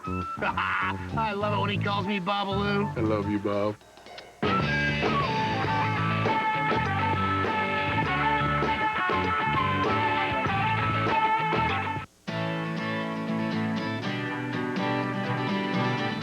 You started saving for your kids' college education before they were born. Your wife still thinks of you as her knight in shining armor. And the neighbors know your door is always open. So it comes as no surprise that your auto parts are AC Delco. When the right way is the only way. AC Delco Automotive Parts. Only one can be the best. To get there takes strength, speed, and endurance. One athlete's foot medicine has it all. Lamisil AT. Strength. Full prescription strength to stop the itching and burning.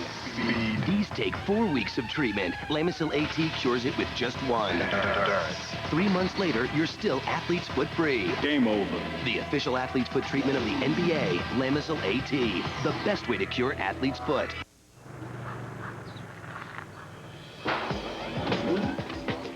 Select road. Validating tires. What kind of road can you drive on with BF Goodrich tires?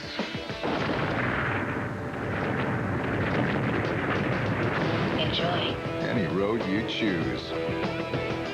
And now we've been ranked best original equipment tire for light truck vehicles and customer satisfaction by J.D. Power and Associates.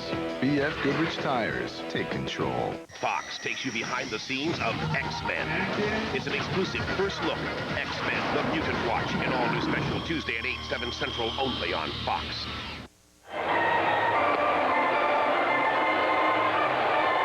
Same two guys got involved in 2 interference in 1 game. That's amazing, man. If you think about it, it's amazing. How that would ever happen again. Yeah, how would it ever happen again?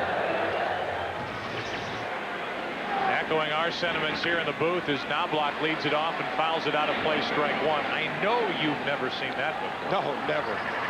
One of those guys was Todd Zeal. I think, an interesting question here. I believe that was interference because the fielder has to be given leeway. But was the ball already by Knobloch when contact was made? You get the feeling that if Zeal had stopped, Knobloch still misses the ball. His glove wasn't down. Short flare and a left off the bat of Knobloch. Knobloch started to shy away as Zeal approached it. Zeal put the brakes on, although that's asking a lot. Yeah, see, the ball's already by Knobloch. If you argue that play, I think it should be argued from that standpoint. Obviously, when the ball's by him, you're kind of fair game. But when you're trying to field the ball, the runner, the fielder has the leeway. But you could see there that the ball was by Knobloch before contact was made. That was clearer than the other one, but even that wasn't clear interference. 1 out, nobody on for Jeter. By the way, very quietly, while all this other peripheral stuff is going on, Bobby Jones and Dwight Gooden are involved in a 2-1 game in the 5th inning. Yeah. More interference in this game than an Eastern Bloc phone company.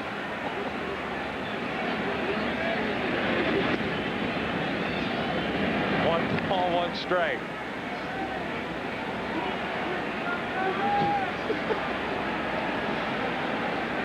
Made a call from one of the countries. Yeah, I was going to say. A lot of interference, Joe. Trust me. Okay, I will trust you. 1 ball, 1 strike. And now strike 2. I've lost him for at least a half inning. Now, that's not the real Mr. Met. No, it's not the real one. It's an impersonator. So as bad as Mr. Met is, somebody's impersonating Mr. Met. Mr. Met doesn't fare too well here on a daily basis. Mr. Met, hugely popular in these environments. On the inside corner, Derek Jeter. A mild argument with Dana DeMute, the home plate umpire. 2 up, 2 down. Bobby Jones dropped down, and it's to get a hitter to do that, and that's to bail out with that front side. Usually it's a breaking ball, but Bobby keeping the fastball inside. Was it inside? That was a close pitch. Too close to take right there. 2 out, nobody on. O'Neill takes ball 1.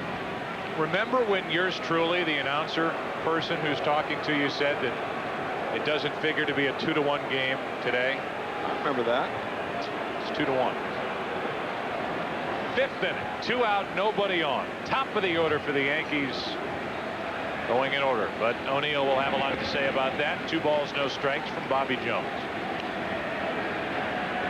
You mentioned Bobby Jones several weeks ago, Joe, before he spent 2 turns in the rehab program down in Norfolk.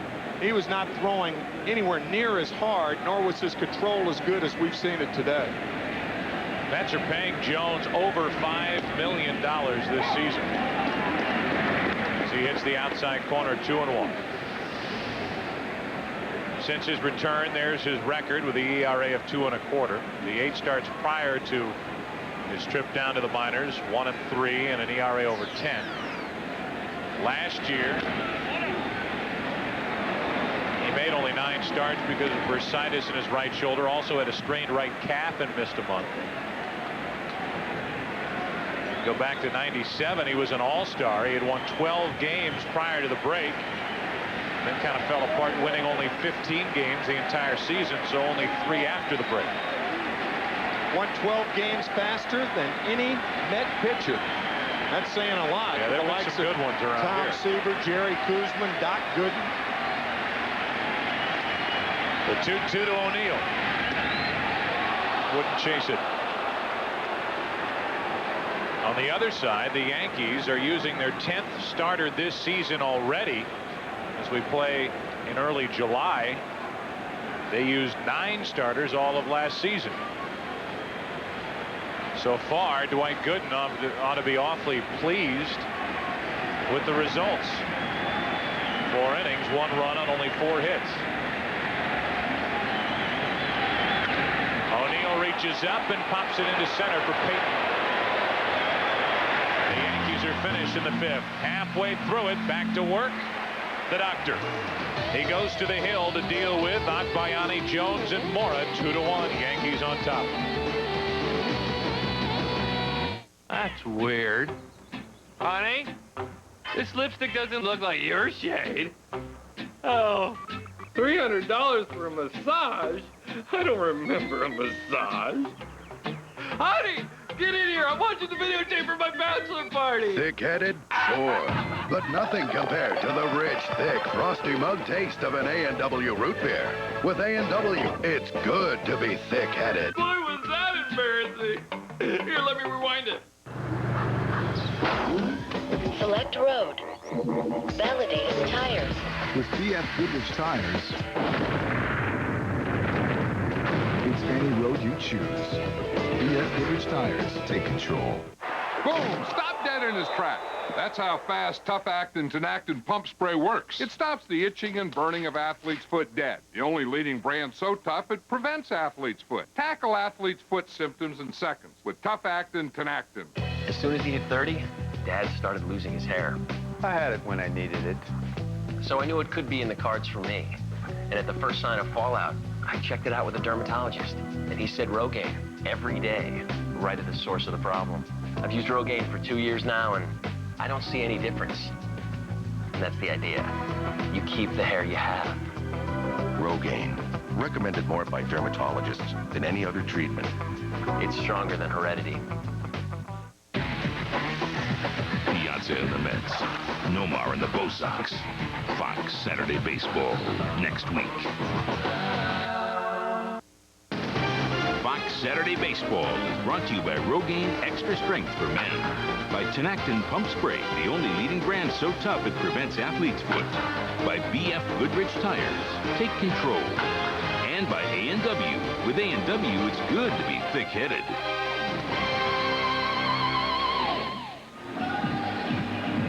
Well, after trying out starters like Westbrook, Yarnell, who came and went again, Ben Ford, who's out in the bullpen, and they've called up some guys in their bullpen the Yankees have, like Dingman and Choate. Maybe Dwight Gooden, maybe, just maybe, and this is based on 4 innings, which is hardly a real good study of what Dwight Gooden has left. You see the starters used already 10 this season. And because of injuries to Roger Clemens, who came off the disabled list this last weekend, and Orlando Hernandez, who had the sprained elbow, and they have Mendoza hurt. They've been basically bringing guys up with name tags pinned to their chests saying, here, I'm your starter for today. Gooden gives up the base hit, and the tying run is on. That starts the 5th inning. They're getting decent work today out of Dwight Gooden. Who has the A&W fan cam found for us today? King of the Road. Why King of the Road? Trailers for sale are rent. This is a road trip for the Yankees, a road trip tonight for the Mets to the Bronx. No phone, no food. And whether you go by boat, by car, by bus, by subway. 2 hours of pushing broom buys and Jones showing bunt, takes a pitch up and in, ball 1. Fan cam should be Elton John's Sacrifice right now. The only appropriate. Bobby Jones is up there to bunt, and to bunt only. You can take the Triborough Bridge over. You can hop on the IRT, Flushing line. Get off at Grand Central, take the 4 up to the Bronx, get off at 161st Street, hit and run, and a break for the Mets as that was foul because Martinez was waiting for the old catch and step for a double play. You can go by hot air balloon. Here's a map. New Jersey on your left, the Bronx up north, Shea Stadium here in Queens. So many different ways to get there, but the bottom line is, Tim, and you know better than I know, none of them are particularly fast. No. It'd take you over an hour to go there by subway alone. Congestion could be a problem getting there today. So now we've given you a tune to hum for the rest of the weekend, and you can thank us.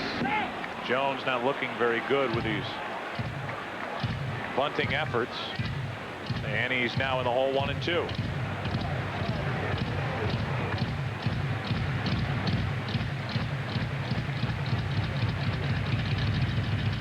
But the old Shea Stadium, Willets Point subway stop will be, that platform will be busy. Bobby Jones down to talk to Cookie Rojas, and if you're going to bunt with 2 strikes, it's probably going to be that part of the field, which means Gooden should have a shot at it. What you got? I've got this. Game 2 of today's historic doubleheader continues tonight from Yankee Stadium as Roger Clemens and the Bombers host the Mets at Glendon Rush. In the New York area, you can catch the broadcast on WNYW, Fox Channel 5.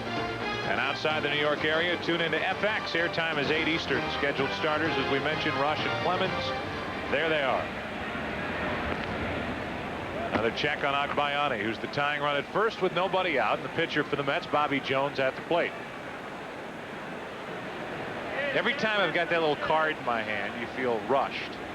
A little bit. Got to get the promos in. There's a good bunt. Gooden's only played at first. Down to second, the tying run, 1 away. Big part of the field. Right back to Gooden, and Doc did have a play. Thought about second, but when a team is bunting to tie, you have to be more sure than you normally would. bunted right back to Gooden. You can see how the ball is deadened once it hits. So Gooden really his only play is first base. Looks to second, throws to first. Those flat-footed throws from pitchers can get a little interesting. And Gooden was standing there flat-footed and kind of goosed it over to first base, but it stayed in the air long enough, so the second baseman Knobloch didn't have to deal with a short hop. So down to second for Mora is Agbayani.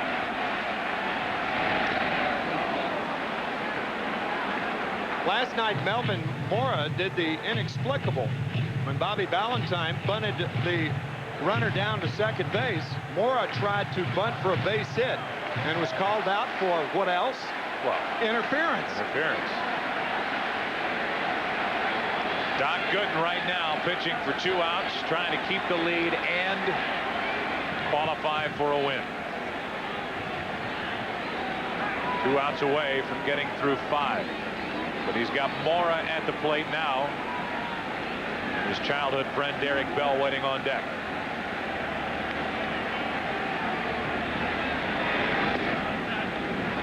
One ball, one strike.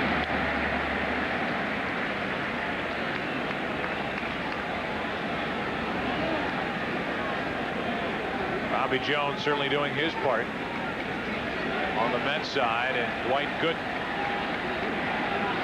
All the headlines will be about Doc Gooden if he and the Yankees can hang on and win here today at Shea. A 1-1. That's into right, should be handled by O'Neill. Drifting a little, tagging and going to third is Agbayani. And on a sunny day, Paul O'Neill has those sunglasses right where he needs them, on top of his hat.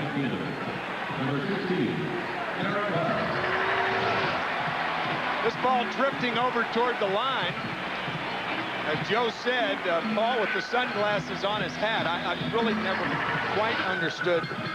Used to be that outfielders and infielders would have the flip down sunglasses that they wore on the bottom of the bill of the cap, where they just hit the lid and the sunglasses would flop down. Big out here for Gooden. Big out. There you go. Runner at third, the tying run, 2 out. Derek Bell. Strike one. Bell nearly the hero last night. Did drive in the only run for the Mets, but came literally inches shy of hitting a game-tying 2-run homer in the 8th. And it was Paul O'Neill who went up and over the wall to bring it back in.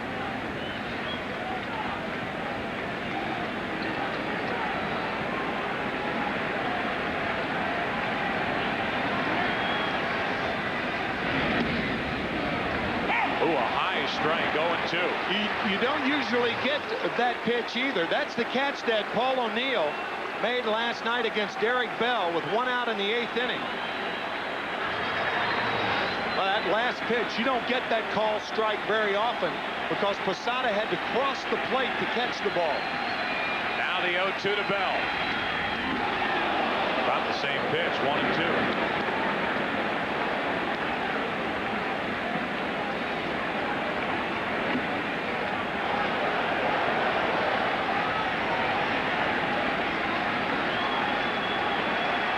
With runners in scoring position, or a runner in scoring position in the first, Gooden got 2 outs.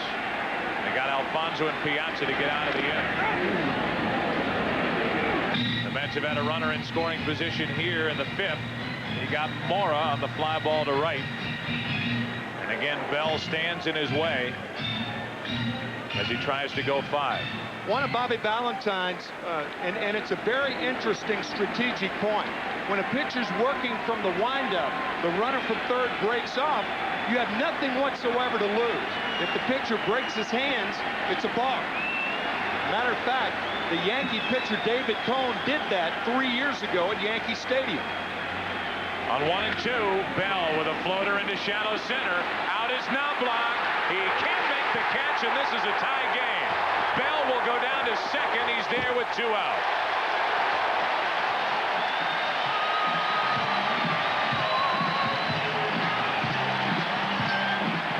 So Bell said, I tried to pound one out of here last night to tie it.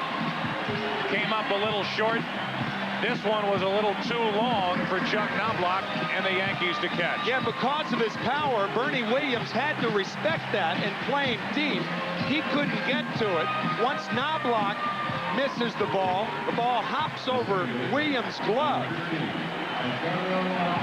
And it's going to be a double, I guess, for Derek Bell. A double and a run driven in. So Bell's 2 out of 3, and now the go-ahead run is in scoring position for Edgardo Alfonzo.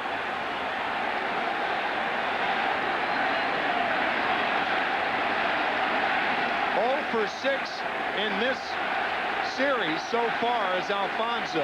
Doubly dangerous when that happens. He does not have too many free falls.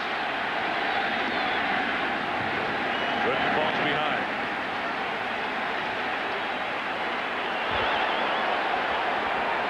In almost a collegiate type atmosphere, the Met fans now have a chance to make noise. They've been hearing enough from the Yankee fans around him about how now Doc Gooden is a Yankee, pitching where he should be. It's a 2-2 game in the 5th. And it's 2-0 with Piazza on deck. Here's a spot where Alfonso should get something to hit.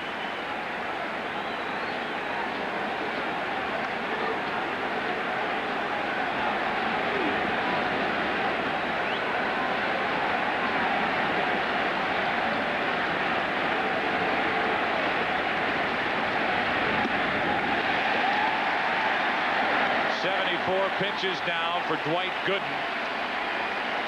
And these next couple are big ones. 3-0 with Alfonso, and one of the biggest threats in the game today next. That's why I do not think that Alfonso will be swinging here with Piazza on deck.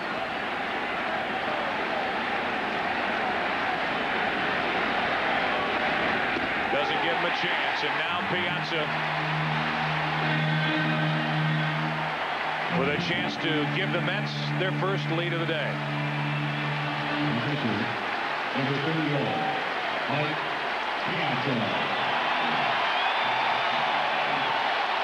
We'd like to welcome those of you watching the Cincinnati-Cleveland game. Here in New York, the Yankees got 2 in the first. The Mets got 1 in the second. Dwight Gooden making his return to Shea Stadium and that mound where he started for the Mets. And last started for the Mets in 1994. Wearing a Yankee uniform.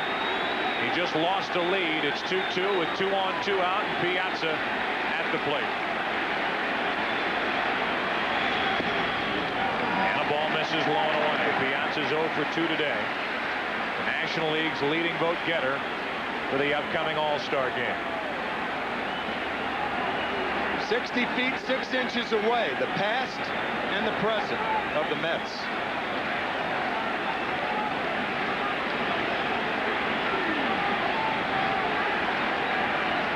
Dwight Gooden in a 2-2 game, 5th inning, 2 on, 2 out.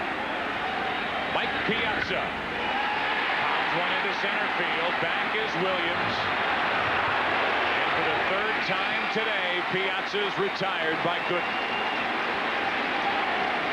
So the Mets enough to tie the blue RBI double by Bell. Dwight Gooden and the Yankees through 5. We all are, and it's a 2-2 game.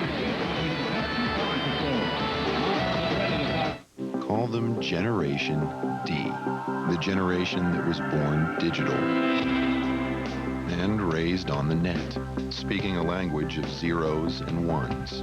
Now they're at WorldCom, developing web centers, the wireless internet. And for them, it's a joyride. Want to feel comfortable with new technologies? Work with people who are comfortable. WorldCom, Generation D. Only one can be the best. Now, the best way to cure athlete's foot comes in a new targeted spray. The new Lamisil AT spray pump, now without a prescription. These take 4 weeks of treatment. Lamisil AT cures it with just 1. The new Lamisil AT spray pump. Summertime heat can make you act just plain silly. Don't let it happen to you. Get help from 7-Eleven Frozen Lemonade Fruit Cooler. Oh, thank heaven. Local breweries. beer shipped the same day it was born. Refrigerated distribution centers. Daily deliveries. Our exclusive Born on Dating. That's how we guarantee Budweiser is the freshest beer choice out there. Nature made it. Minwax makes it beautiful with rich wood stains and long-lasting protective finishes. Turning a house into a beautiful home is as easy as turning to Minwax. Call it a bonanza, an extravaganza. It's how you save on tires. Now at Pep Boys, all 35,000-mile tires are 4 for only $99, and all 70,000-mile tires 4 for $169. Pep Boys. Cars like us. People love us. The creator of Ally McBeal and The Practice presents Boston Public, Fox Fall. Well, it's a 2-2 game now after 5. Let's go down to Steve Lyons. Steve? Well, Joe, thanks a lot. You know, with the Subway Series, we got guys here that have been friends for over 50 years. One of you ends up a Yankee fan. One of you ends up a Met fan. How does that happen? I'm an old Dodger fan. Goes back to 1949 when I met Jerry. He was a Yankee fan. We had a fight over who's better, Reese or Rizzuto. We've been friends ever since. When the Dodgers left, I was a lonely man till 1962, and I picked up on the Mets. Now, you guys have the hats on with the Subway Series and the train going around with the Big Apple. You do realize how ridiculous you look in those. Yes, we do understand how ridiculous we look, but it's a New York experience, and we love it, and it's a Subway Series. That's what it's about. All right, what do you feel about Doc Gooden pitching on the other side these days? Well, I think the Yankees should be very lucky to get 5 innings out of him, but if you're not on my team, you're the enemy now. Hey, a Met fan that actually knows what's going on. Guys, back to you. Hey. Steve Lyons telling somebody else that he looks goofy. 1 ball, no strikes as Bernie Williams leads off in a 2-2 game. Gooden has gone 5. He's allowed 2 runs on 6 hits. Meanwhile, for Bobby Jones, 2 runs on only 3 hits. I think both teams have gotten what they wanted out of their starting pitchers today, and I think both teams should start looking to the bullpen for relief. Well, if you look in the Yankee bullpen, you'll find action. 2 balls, no strikes on Williams. Rolled over to Zeal, tough little hop. He wins the race to the bag, 1 away. 6 in a row now, retired by Bobby Jones as Jason Grimsley starts to loosen for the Yankees.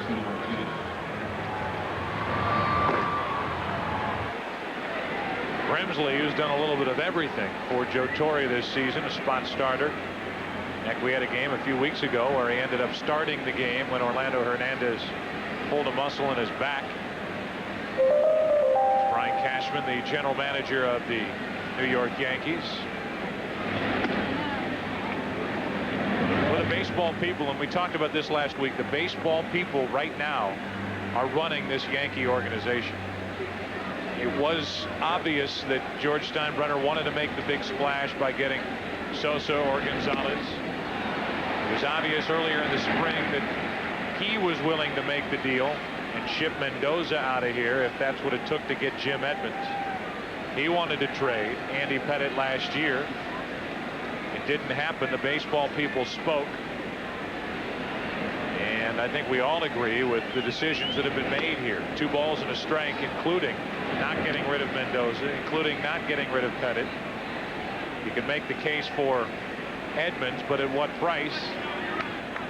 And most seem to think that the Yankees got the best fit in David Justice instead of Sosa or Gonzalez. The 2-1 pitch.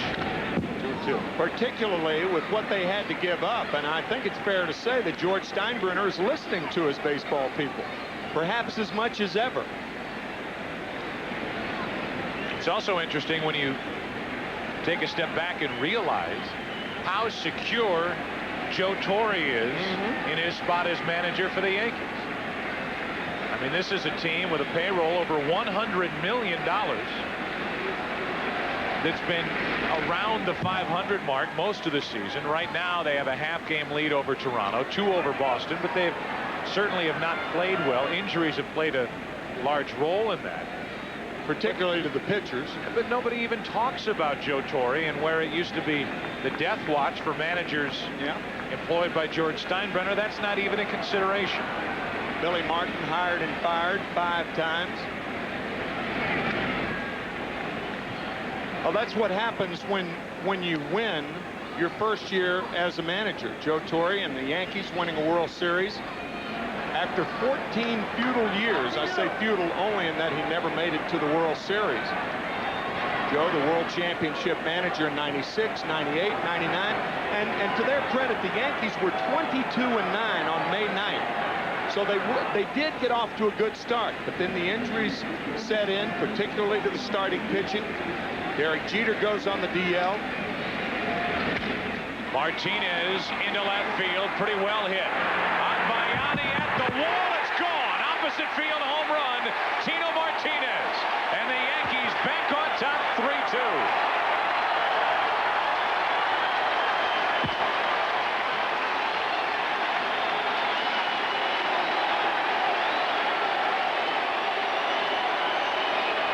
Now 6 out of 8 lifetime against Jones with 2 home runs.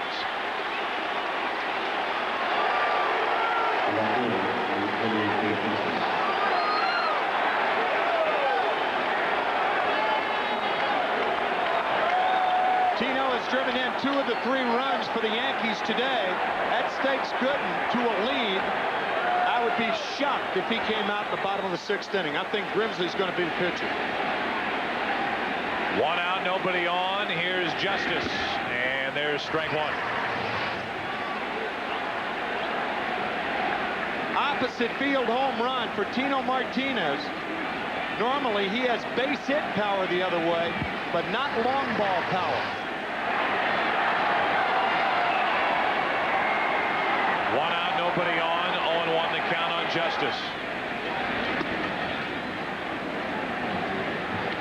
For Tino Martinez, he has the lowest average among American League first basemen. Earlier this season went through a stretch where he went 65 at-bats without a home run.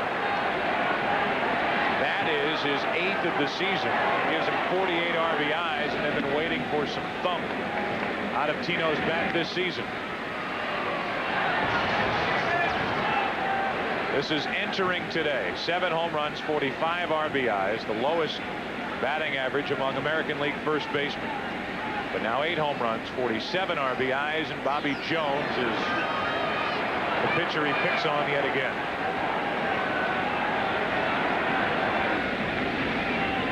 A 1-2 to Justice. 2-2.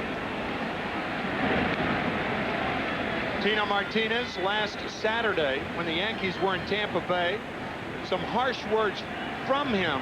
A man who is perhaps the most gentlemanly in the way he handles himself with the press, his teammates, the fans, and everybody, with some rather harsh words about Joe Torre, saying he's having problems with his stance, with waiting on the ball, and with Joe Torre. Joe had a meeting with him on Sunday morning. Things are obviously cool right now. Not cool, but cool, if you know what I mean. Cool, good, like cool. Yeah, good cool.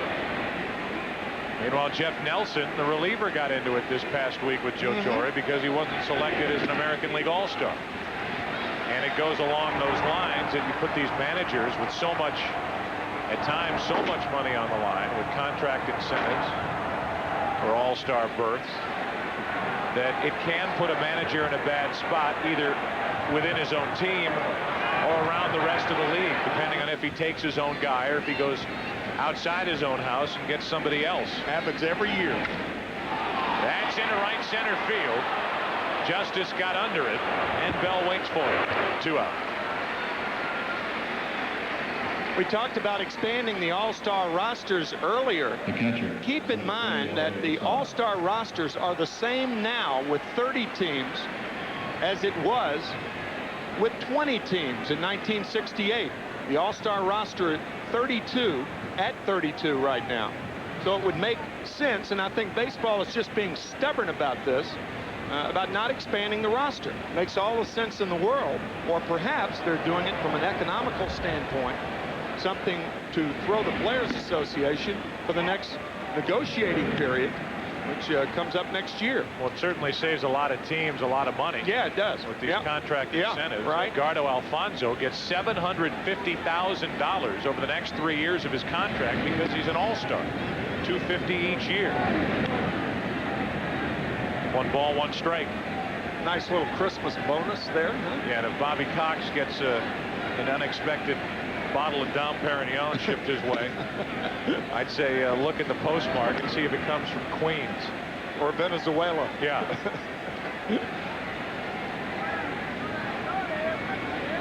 But along those lines, with his own players saying things about him, really for the first time since he's taken over the Yankees, nobody handles those potentially volatile situations better than Joe Torre. Sometimes he can be a master of double talk.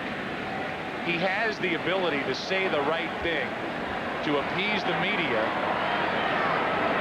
but not embarrass a player. Right. Whether it's been about Cone or Tino Martinez or Jeff Nelson in this latest example. And still be honest. So the inning is over. The Yankees now have the lead, and Dwight Gooden is going to exit. Grimsley will come in out of the bullpen. He's eligible for the victory, thanks to the home run by Martinez.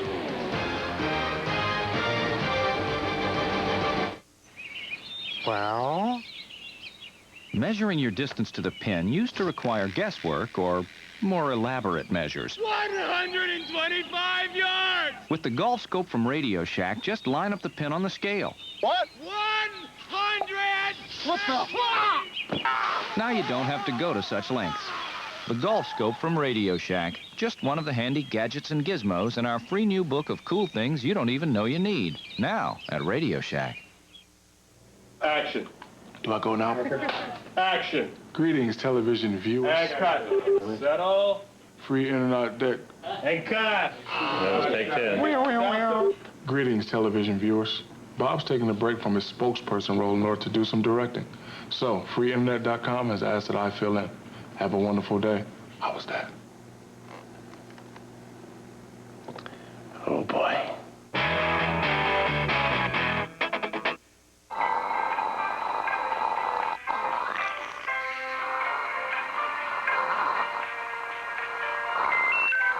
Now you can receive a short text message over the internet.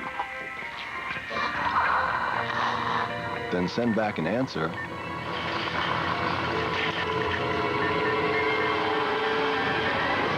Or simply type in one of your own. Introducing two-way internet messaging, only from Nextel. I think, you know, the Boys and Girls Club, how can I explain it? It helped me so much in so many different ways. Growing up, it made me stronger. Because at certain points when you grow up, you feel like, is this all I'm gonna do? Is just hang out and, you know, roam the streets? I think when you go to the Boys and Girls Clubs, it gives you a little different look on life. Fox Saturday Baseball is brought to you by Nextel. You've never used a phone like this before.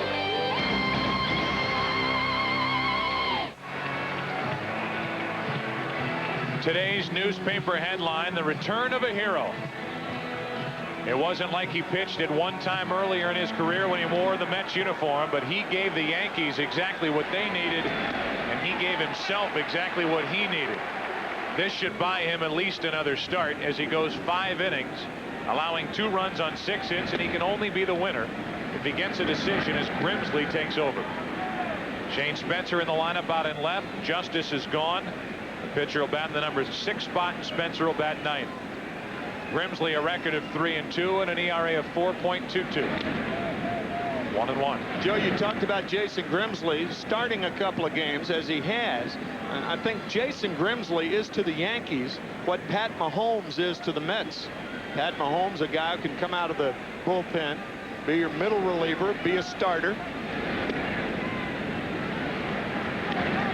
2 balls and a strike on Ventura. So if we came in going to our dramatic break after our talking head segment of the show, talking about Gooden and how this could potentially be his final start if it didn't pan out or it didn't work well. And there's another Adam ball. The Mets have been hitting them right at him. since the Yankees landed here in Queens. Gooden did himself proud for a game break back to Keith in the Fox Television Center. Joe, the place to be for home runs today. Cincinnati, Ken Griffey once off Kane Davis, his 27th in the 3rd inning, and an inning later off Jim Brower, I believe is the guy from Saturday Night Live. Number 28, it is 9-3 Reds, bottom of the 6th. Omar Vizquel also has 2 homers in this game, Joe. Well, there you have it. Jim Brower giving up the home runs, and Jim Brewer, who was Goat Boy on Saturday Night Live. Todd Zeile, who the Yankees can't seem to figure out at the plate. He's 2 for 2 with a double, a single, and a run scored. Stands in. 3-2 Yankees. 2 balls, no strikes on Zeile.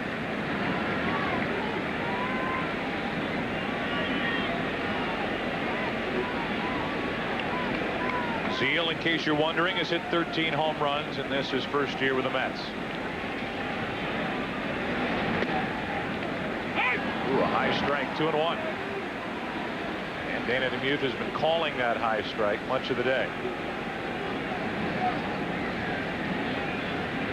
Grimsley kind of short arms the ball to the plate. Takes it up near his ear and spins it home.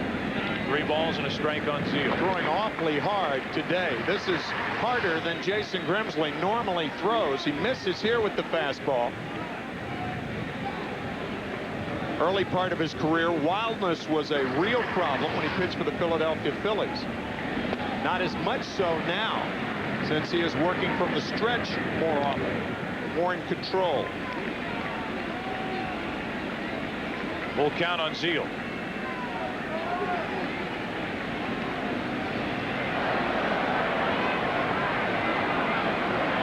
Jones has certainly done his part for the Mets, allowing 3 runs on only 4 hits. Patino Martinez has knocked in 2 of the 3 runs.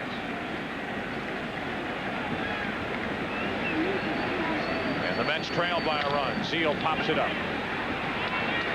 Shallow center, Knobloch out to get it. Fights the wind, not an easy play, 2 out. So 2 gone, and we remind you to catch This Week in Baseball, the baseball show that takes you inside the game. Saturdays at 12:30 Eastern and Pacific, right before Fox Saturday Baseball next Saturday. Check out the All-Star Spectacular Edition with a special surprise host. It's your ticket to exclusive access at this year's All-Star Game in Atlanta. This Week in Baseball, it's as close to the game as you can get. How can you hear that music and not think of Mel Allen? It's impossible. 2 out, nobody out. Peyton. Bill Webb, our director, showing that empty bullpen down in right field here at Shea. And an empty bullpen is as telling often as a bullpen that's up. If the Mets quickly get 2 guys on, what are you going to do with Bobby Jones? You got a pinch hit for him then. So they will have to hurriedly get somebody up. But a couple of quick hits and got to make a move. Not to be. Into right field as O'Neill puts it away. That'll do it for the first 6. And through the first 6, behind Gooden and now Grimsley, the Yankees lead by 1. Fox Sports home of the 2000 World Series. Back after this from your local Fox station.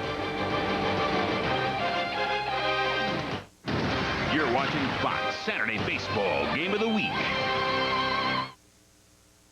Baywatch Hawaii. 6 o'clock tonight on Fox 51. Dodge, different.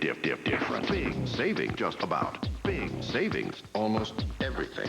Don't you wish. Dodge Neon, 0.9. Dodge Stratus, 0.9. Dodge Intrepid, 0.9. Or different savings, different deals. Big saving, cash allowance, almost every card, almost everything. Don't you wish.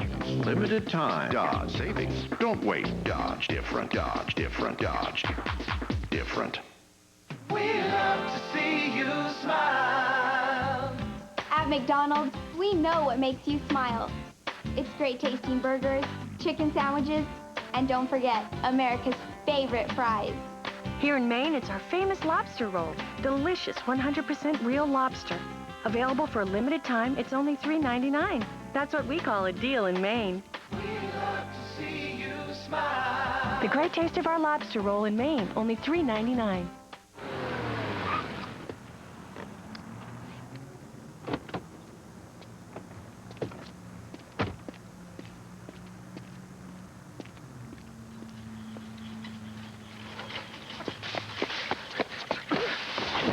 Volkswagen owners really love their cars. So we're not surprised that the Jetta was ranked most appealing car in its class by J.D. Power and Associates. I'm okay. Megabucks ticket, please. Hey! You might win bucks in Candy Bunk, some dough in Mexico. Ashland could be Cashland, scoring Bangor. How's about 2.3 million? From Cumberland to Caribou, it's mega, mega fun for you. Ooh, Megabucks. Can I have another Megabucks ticket, please? It's my main game. 7th inning now of Game 2 of what is a 4-game weekend set between the Mets and the Yankees. They play later tonight, just after 8 o'clock Eastern. There's a guy who's ready right there. He is ready as we go to the 7th, and Bobby Jones is ready. He deals a strike to Scott Brocious. So we've had a couple of interesting rulings on the field. Just so you know, generally speaking, obstruction is called on the defense, as it was on Zeal back in the first with Knobloch rounding the bag. And interference called on the base runner, which was called on Zeal with Knobloch trying to field the ball. That was back in the 4th. As it was, the Yankees got both calls. The first one is the one that led to this game being played under protest as Brocious rips it foul. Strike 2, 1 and 2. And we give you another look. This was the first play of the game.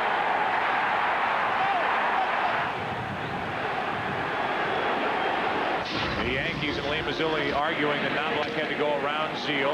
He impeded the progress to second, and then Zeal interfering with Knobloch trying to field that ground ball. And I think everybody involved will have less to say about that second play as opposed to the first.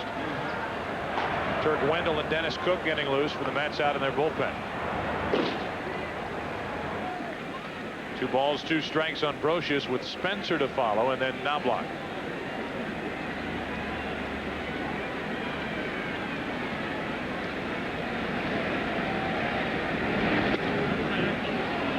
Trying to hit the outside corner, full count. Mets have an interesting alignment in the outfield. Straight away is Benny Akbayani, but you can see that there it is. Center fielder Jay Payton over toward right center. He comes in. Alfonso goes out. Edgardo wants it. The leadoff man is gone for the Yankees here in the 7th. That first mark I made looked like some psychological testing of some kind, didn't it? I saw a backward 4. Yeah, the Rorschach psychological test. Here's Spencer. That's what happens when your other fingers become involved with the telestrator. And this is a former catcher. Yeah, right. And your fingers aren't that gnarly for a former catcher. Not bad. You did well. Nice. Spencer off the end of the bat. What a good play by Bobby Jones as he wraps up his day on the mound. 2 away, and he may have just taken a hit away from Shane Spencer. Yeah, because if that ball gets over Jones's head, it's not hit hard enough, and it'll probably die out there before second base. Had Bobby not made that play, it would have been very difficult for Alfonso to complete it. Watch how he goes back here. Good play. So if you're Bobby Jones, since coming back from the minor leagues, you're 2-0 with a 2.25 ERA, and you're now making your 4th start. And you have, at this point, as you try to go 7, allowed 3 runs on 4 hits against the Yankees. You've done well. Absolutely. A strike into Knobloch, who is 1 for 3. This will be it for Jones, by the way, due to bat second in the bottom of the 7th. Are we headed for another exciting finish as we had here in July last year? With Matt Franco getting that game-winning hit against Mariano Rivera. What was a very different game. This one is tight. That one was back and forth, a slugfest, and the Mets ended up on top. Won that game 9-8. One of the great regular season games you'll ever see. They ended up in a one-game playoff with Cincinnati to get into the postseason. So without that hit, without that win, they don't end up taking the Braves to 6 games in the NLCS. Obviously 100 other examples you could bring up, but that factors in. 2 out, nobody on. 1 and 2 on Knobloch.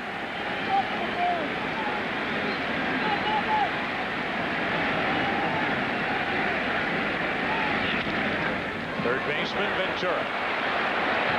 Bobby Jones 7 strong. A perfect 7th inning.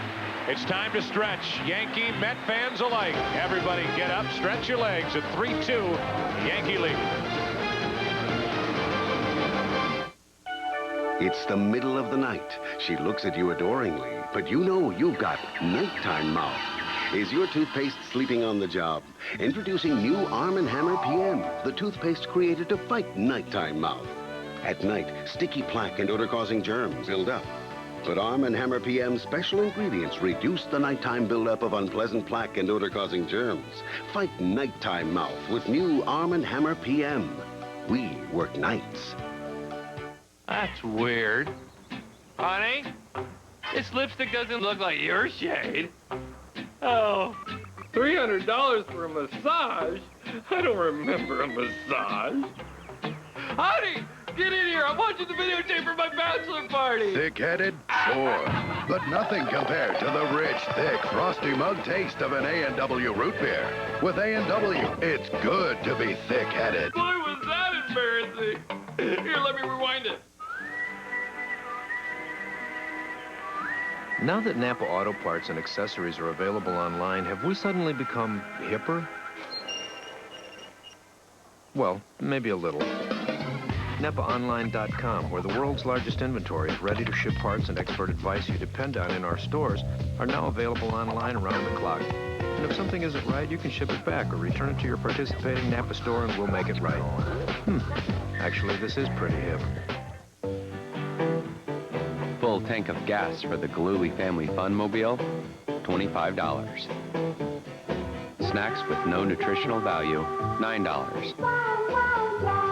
440 miles of family bonding, priceless.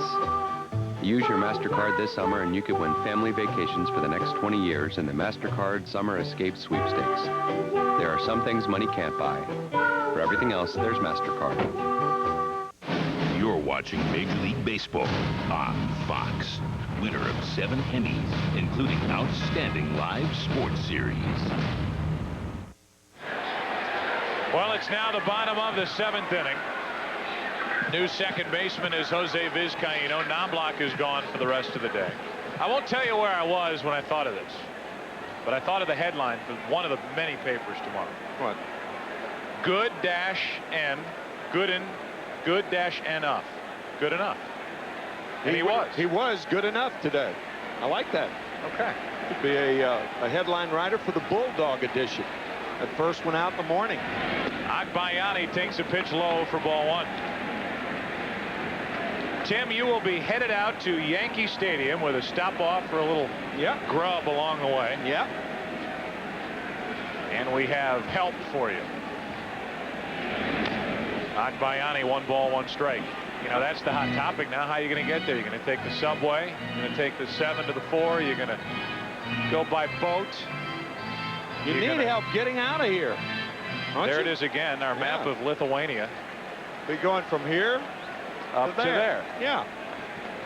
So you've got to get out of the stadium first. Right. First things first. All right. You got to get out of the booth. Yeah. You can go Winnebago. Abe Hirschfield and Tim McCarver will make their way to Yankee Stadium. Vinny, our clubhouse friend who works for the Mets, is going to help you. 2 balls, 2 strikes. Now, if this were CBS 10 years ago, you'd probably be picked up in a helicopter and airlifted into Yankee Stadium. Doubtful. We've talked about how things have changed. Things have changed in 10 years. Things have changed in 10 years. 2 balls, 2 strikes, now 3 and 2. In one of the longest lead-ins to a bit as Jeff Nelson gets loose with Grimsley on the mound. Vinny is going to show you, Tim, how best to get out of this booth and make your way out of Shea. I need help. Don't know. There's ball 4, and it was almost off the helmet. Let's go, Tim. We got to go. Vinny's great escape. Go, Tim, go. This is right outside the booth. Don't have time to eat. Got to go down the hall. You might move a little faster than Vinny. No time to eat there. And now toward the elevator. This marks the end of part 1. This game to be continued, too. Lenny Harris sent up there to bunt. He's an excellent bunter. So you think he's bunting here? I think he's bunting, yes. Good bunt. That'll get the runner over. And Harris is tagged out. So the sacrifice good, 3 unassisted. Now for the top of the order, Mora and Bell, the tying run in scoring position. You might say, well, if Lenny Harris is up there to bunt, why waste a pinch hitter to go up there and bunt? Couldn't Bobby Jones do that? Yes, he could, but if he doesn't bunt up to 2 strikes, then you have to have a pinch hitter up there anyway. So that's why Bobby Valentine, or Bobby's assistant in the dugout, sends up Lenny Harris to do the bunting. Had it been 2 strikes on Lenny, then he's still alive with the bat and wouldn't be bunting. Now Melvin Mora with a tying run at second, 1 out. 3-2 Yankees in the 7th. So Jones is finished, and he did a fantastic job. He goes 7, allows 3 runs on 4 hits, but right now on the short end on the scoreboard. That good popping fastball from Grimsley. Strike 1 to Mora.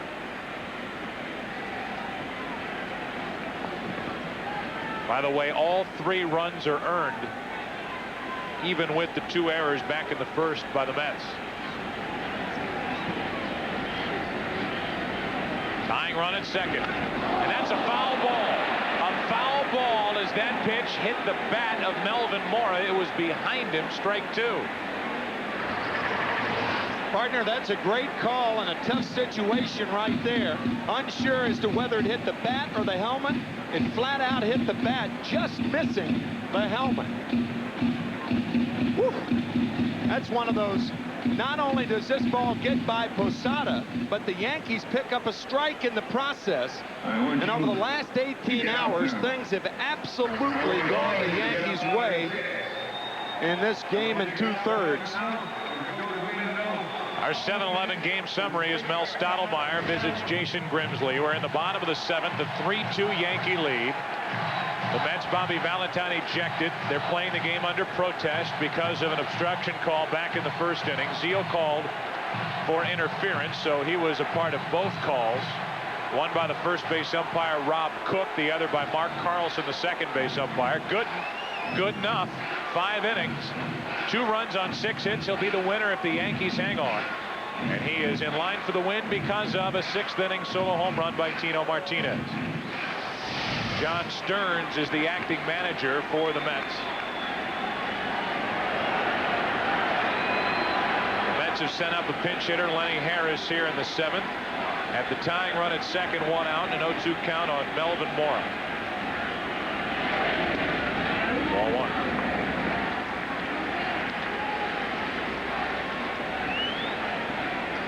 John Stearns without the jacket on. He's got the managerial pose down already. Yes, he does. So Mora set up at 1-2. And when Grimsley is missed, he is missed by plenty. The 3-2 pitch to Benny Agbayani almost hit him. And then the foul ball off Moore, and that curveball way outside as Jeff Nelson is warming and ready for the Yankees. The 2-2, full count. So Grimsley caught a break when that pitch got away from him. It hit the bat of Mora for strike 2, but he hasn't been close since then. Grimsley may be facing his last hitter, especially if he doesn't get Mora. 3-2. To third for Brocious. Hard hit, but right at him. It's been happening that way this entire series for the Mets.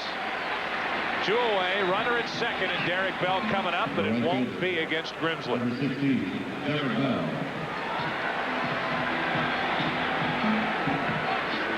Grimsley an inning and 2/3.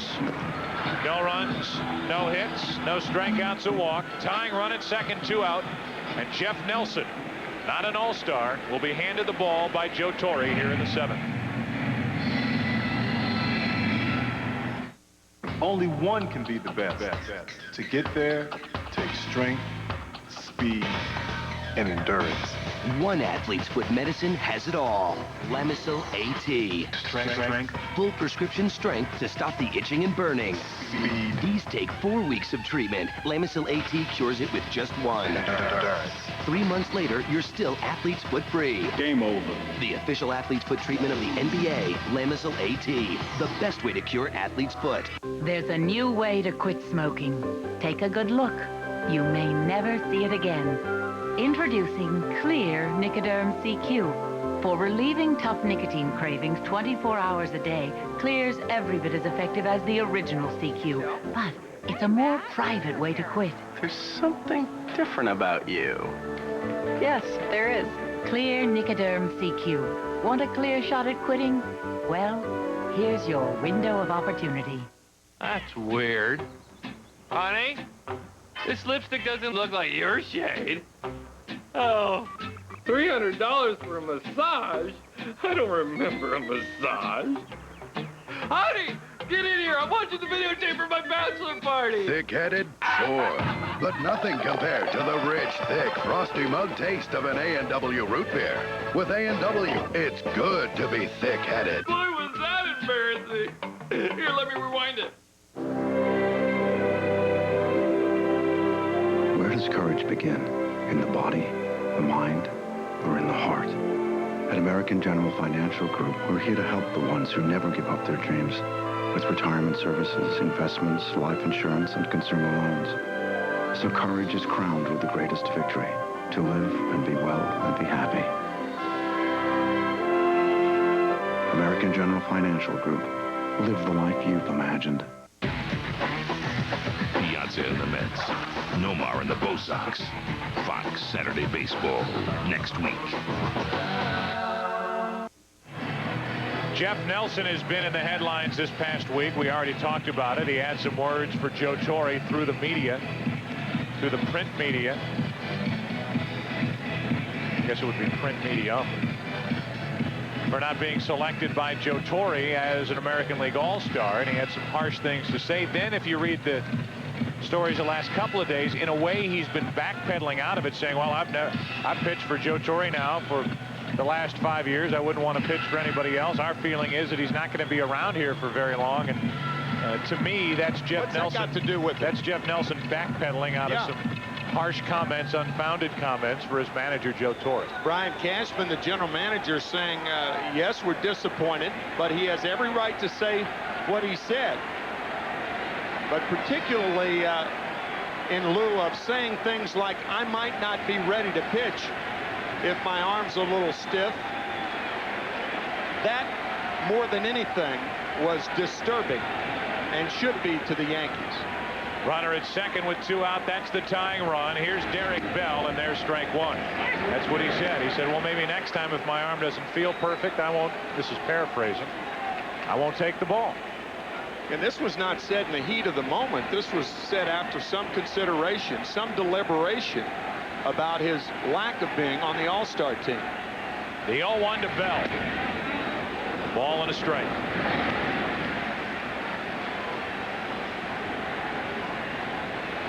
But then to back that up by saying Joe Torre is my favorite manager of all time comes out of the meeting that he's had and him trying to get out of some of the stuff he said earlier in the week. The 1-1. Strike 2 on Bell, and Nelson, say what you want about what he said. and the comments that he's made. The guy is flat out nasty out of the bullpen, especially against right-handed batters. He deserves to be on the All-Star team, but we talked about it earlier with the roster at 32. Each team having to have at least one representative. It is very rare to pick a middle reliever. Jeff Zimmerman was really the exception to the rule last year, the Texas Ranger right-hander who was just perfect the first half of the season last year. Joe Torre selected him.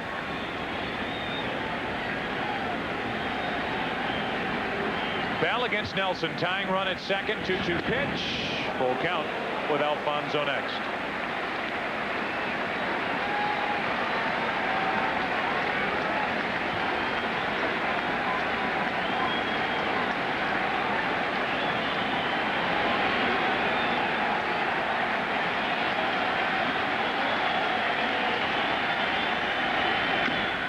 The plate, tough play, Brocious, and now they have Agbayani tagged out. He had no other play, and a poor base running play by Benny Agbayani ends the inning.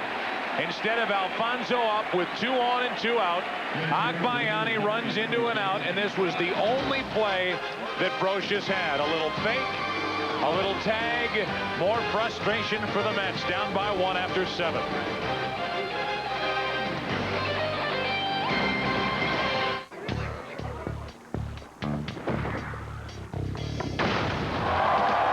When your belly's been good to you, do something good for your belly. Remember, 7-Eleven chicken and cheese bakery sticks. Oh, thank heaven. Get the shave of your life. Mach 3. It's so effortless. You take 1 stroke, it takes 3. The closest shave in fewer strokes with less irritation. Mach 3 from Gillette. Uniroyal tires with nail guard seal most tread punctures instantly, permanently, and repeatedly. Nail guard tires, only from Uniroyal. Shoulder pads, knee pads. Now there's a new pad to keep you in the game. Boom! Tough Actin Tenactin Sports Wipes. Get to those hard-to-reach places with the only leading brand that's so tough it prevents athlete's foot. Wipe out athlete's foot. New Tenactin Sports Wipes. Greetings, television viewers. My name is Bob. You know this whole internet thing? You can get it for free. You heard me. You can get it for nothing. Zip! Zero! Zilch! Nada! Free! Total access, email, the whole kit and caboodle without spending a dime. The place is freeinternet.com. Gotta go. Have a wonderful day. That's him! Number 84! The duty of a true race fan is to help his driver. He can't eat out there. Basically, I eat for him. Oh, yeah! Lap 73, my driver wants ribs. Lap 110, something lighter.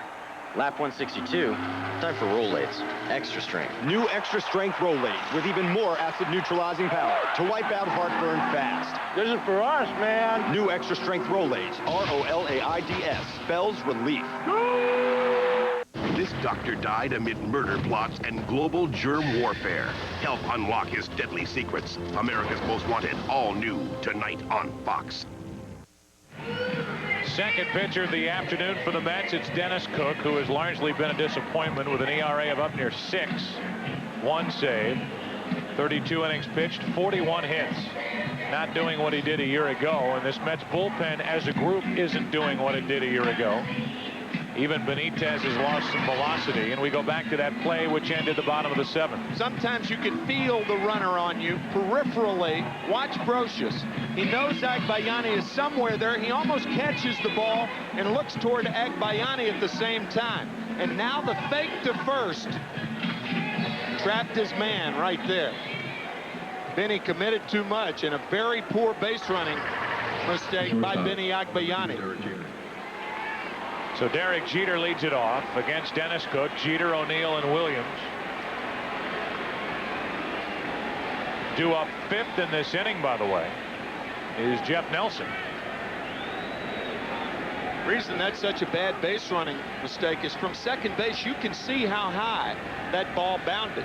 You know with Bell's speed, it's going to be a base hit. That's why you cannot attempt to go to third base. Jeter hitting .326, fouls it away. So far today, an RBI double. He's 1 out of 3. Don Zimmer is seated there with Derek Jeter's bat, which he keeps warm for him between innings. Also, Jeter will take Zim's cap off and rub his dome occasionally. Zim loves it. Whatever works, guys. He and Jeter have hit it off since day one. Man. Tight.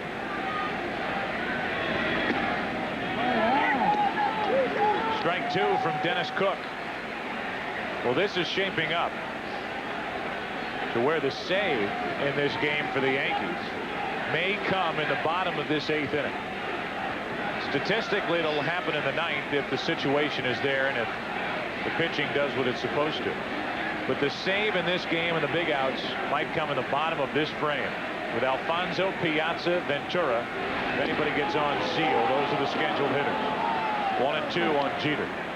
Dennis Cook wanted that pitch right there. Mariano Rivera recording the save last night.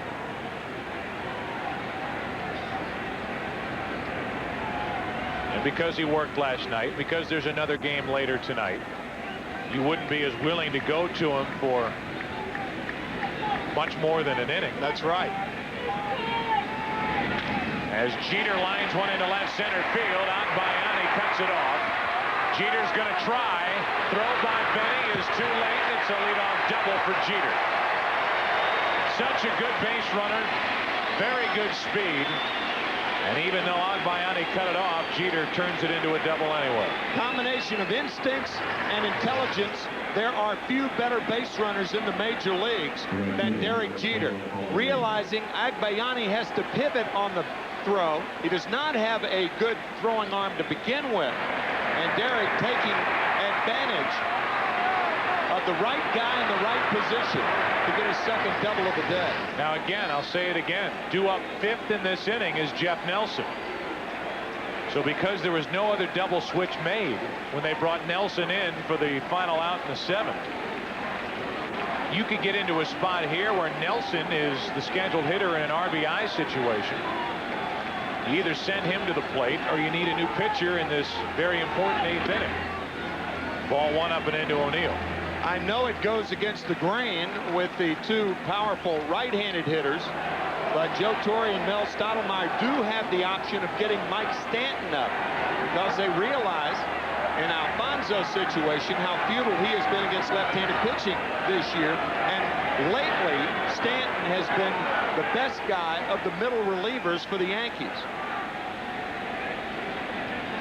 The 1-0 to Paul O'Neill with the runner at second, Jeter, and nobody out. 2-0. Joe Torre knows as well as anybody that a lot of these Mets do not hit left-handed pitching very well. Derek Bell way below 200. Alfonso 241. So Joe obviously has done his homework. And if they get to Nelson's spot, Stanton will be the pitcher.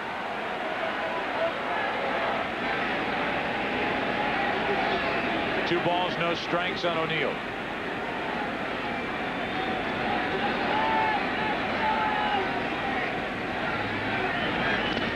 That being said, Nelson is such a special case in that he's so devastating against right-handed batters that it would be tough with Alfonso and Piazza, the first two hitters up, to take him out of the lineup. But if they do get to Nelson's spot, the chances of the Yankees making some noise and scoring at least one more run will give Stanton that cushion where he can come in there with the 1-0, 2-0, 3-0, 3-1 count. 2 balls, 1 strike on O'Neill. Runner at second, nobody out.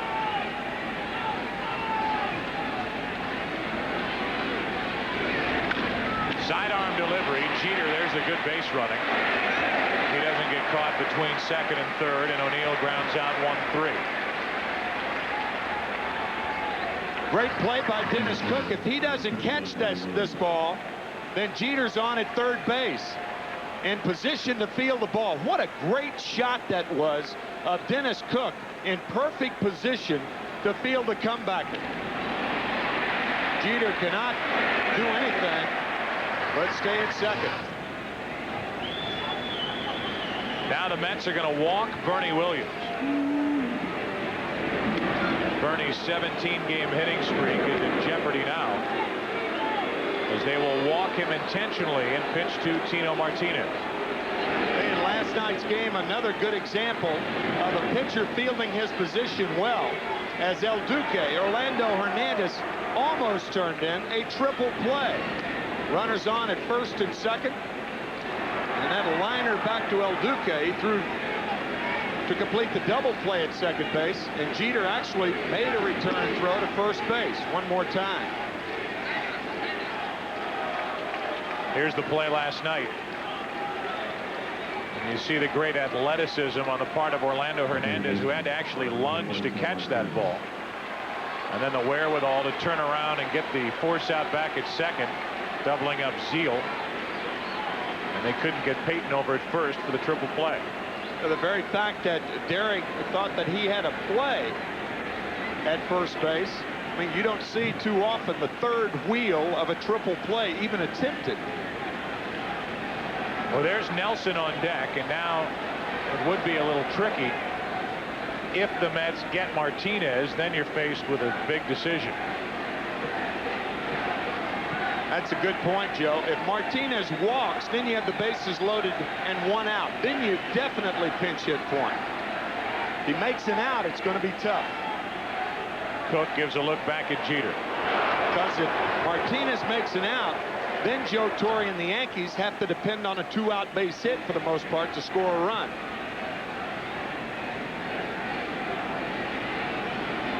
Two on, one out. And a strike to Tino Martinez.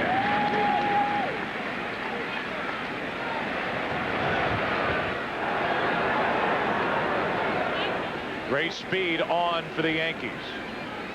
About as good as they can get. The Yankees, that is, with Jeter and Williams. Tino Martinez has driven in 2 of the 3 runs today, but that was against Bobby Jones, now against the left-hander Cook. Strike 2. Our Napa Auto Parts home run update. The injured Mark McGwire with tendonitis in his right knee.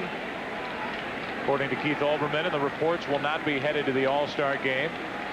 Bonds, number 2, tied with Carlos Delgado and Ken Griffey Jr., who's gone deep twice today. And then Sheffield, Rodriguez, Gloss, Edmonds of the Cardinals, Karros of the Dodgers, and Frank Thomas, not an all-star, and he's at the top of the list. People make their claims as to who should be on that squad. Everybody says Frank Thomas first. Here's the 0-2 to Tino Martinez. And a line drive, base hit left field. Here comes Jeter. He'll score without a play. Martinez delivers again. His 3rd RBI of the day, and it's 4-2 Yankees. Now Joe Torre already has the cushion, so you send Nelson up there to bunt. Prepared for anything. Tino Martinez solving the problem. He's driven in 3 of the 4 Yankee runs. A 2-strike. Base hit to left field. Jeter scores easily without a play.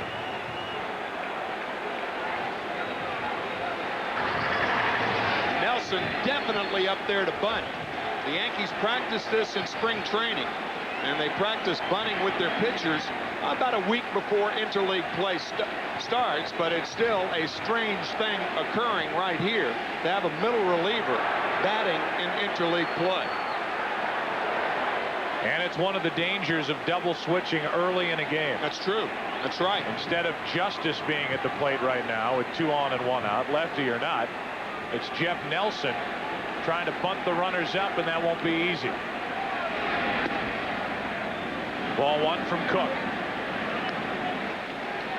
I'm Todd Zeal at first base. I cheat so much. You have a guy who does not handle the bat well. You can come in halfway. You don't even have to think that he will attempt to swing the bat. And if that's the case, and you can cheat that far, you could end up with an inning-ending double play. Sure, that's right.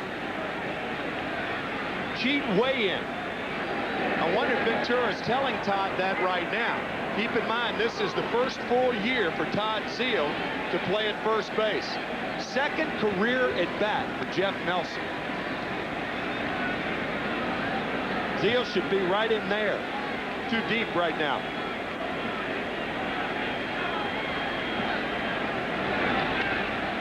That's to third, a foul ball, and I think Ventura's happy that it's foul. That would have done the job. Ventura looked up at the home plate umpire and said, "That's foul, right?" Yeah, that's foul. Right. Well, they had the rotation play on. They didn't have it on in the first pitch. The rotation play, the third and first baseman charge. As you can see, Zeal is charging. Third baseman Ventura is coming from the other side. The shortstop goes to third, and the second baseman goes to first. You have to make sure that he's bunting, and if this isn't a situation like that, none in baseball are. If your defense forces him to swing and he gets a hit, tip your hat and go get him tonight at Yankee Stadium. That's right. From where we sit in the booth, the angle on it on a 1-ball, 1-strike count. That's off the plate. Piazza. Bad throw, and it's saved by Ventura. 2 out. What a play by Robin Ventura.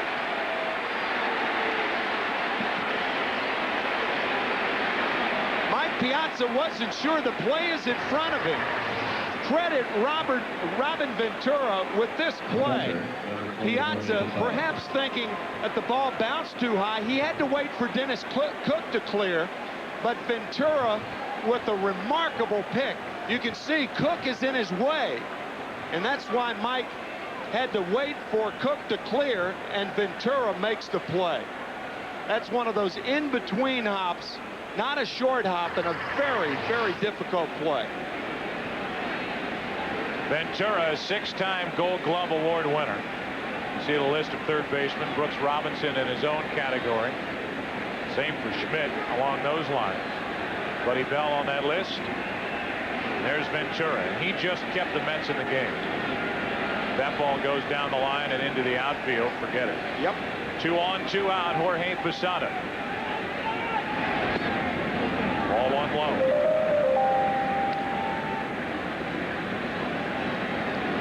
So Cook has given up a run. And it was the left-handed batter, Tino Martinez, who got it for an RBI base hit.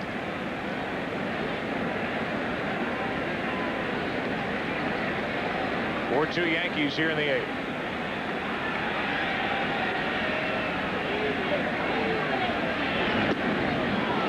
Good pitch. 1 ball, 1 strike.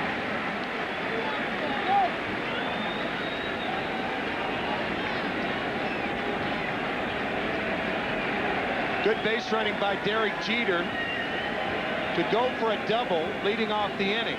If he doesn't double, you don't intentionally walk Bernie Williams. Tino Martinez doesn't have a chance, perhaps, to drive him in from second base. That's what that 1 extra base can do for a ball club. On the heels of Agbayani with a bad decision on that chopper hit by Derek Bell in the bottom of the 7th.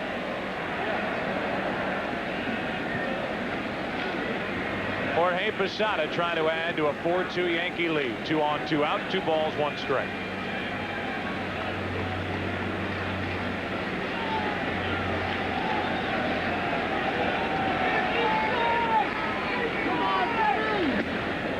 Another strike, and it's 2-2. Again to the bottom of this 8th inning. Nelson stayed in, dropped down the bunt. It wasn't successful, but he is now still in this lineup to face Alfonso and Piazza, the first 2 hitters in the bottom of this 8th.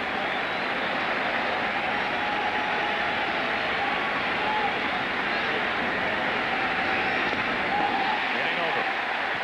But Cook and the Mets give up a run. A leadoff double by Jeter. And then with 2 on, 1 out, Tino Martinez, the base hit. There are the big bats coming up. Mets down by 2. In our family, men lose their hair early. Thank you. By the time we hit 30, we don't have to invest much in combs.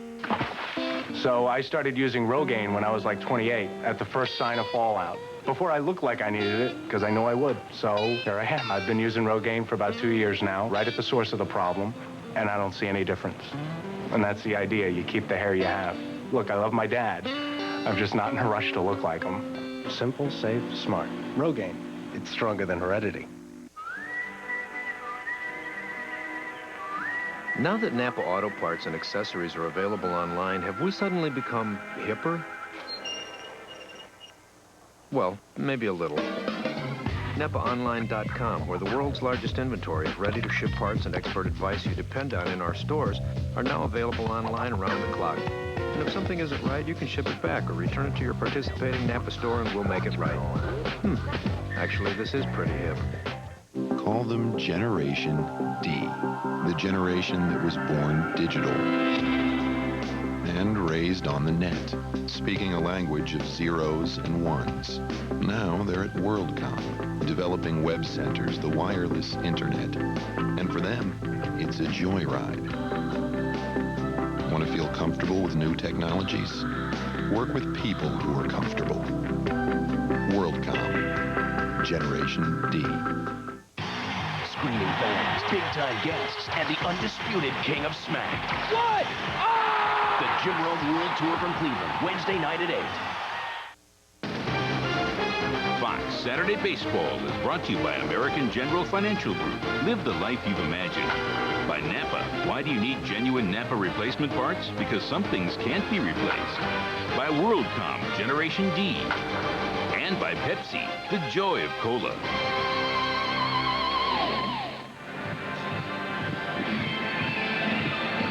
Well, it's a beautiful day weather-wise, and for the Yankees, another good day on the field. They won here last night 2-1. They've won 9 of 15 meetings with the Mets. Jeff Nelson goes back to the hill to take on the heart of the lineup for the New York Mets. Alfonso, Piazza, and Ventura coming up. We would like to welcome those of you, after we say thanks to Keith Olbermann, we welcome those of you watching the White Sox and the Cubs. We apologize for that 9-2 score. Here it's 4-2, and the Yankees lead as the Mets have the heart of their order, batting in the bottom of the 8th. Piazza's been shut down today. Ventura's hitless. The man at the plate, Alfonso's 0 for 2. And the Yankees, who had Doc Gooden on the mound to start the game, are still out in front. He is still the pitcher of record.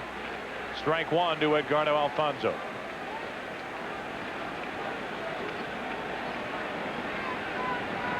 Alfonso's drawn a walk today, the only time he's been on base. And another pitch that hits a bat.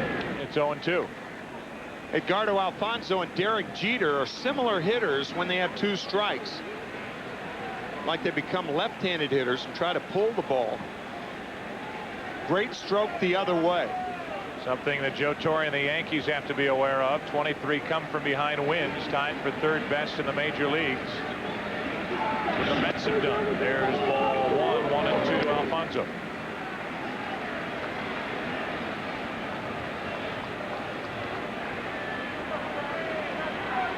Mets fans hoping Alfonso can reach to give Piazza a chance to tie it.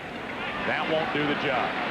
Behind the bag, Jeter wants it. Glasses on, 1 away.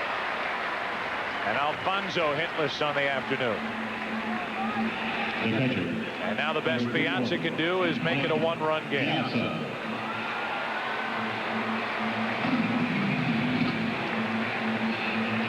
Mike Piazza has had only 1 base runner on base when he's been at the bat today.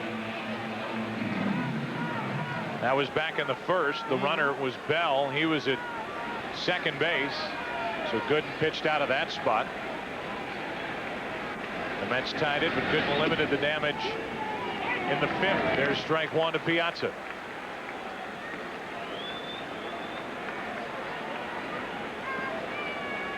Mike's average sitting at 350.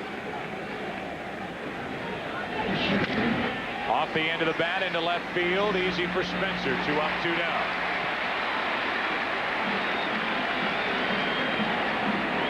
And the Mets are going quietly here in the 8th.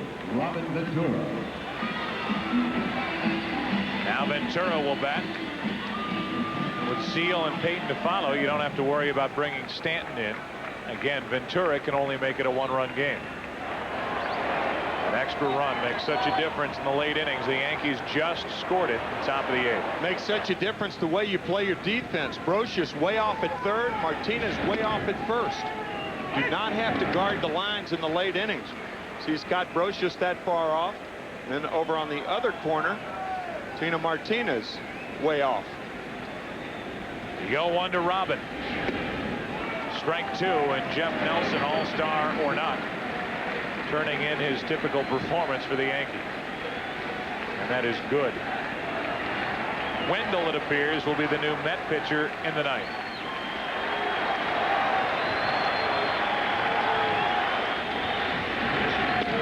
One and two.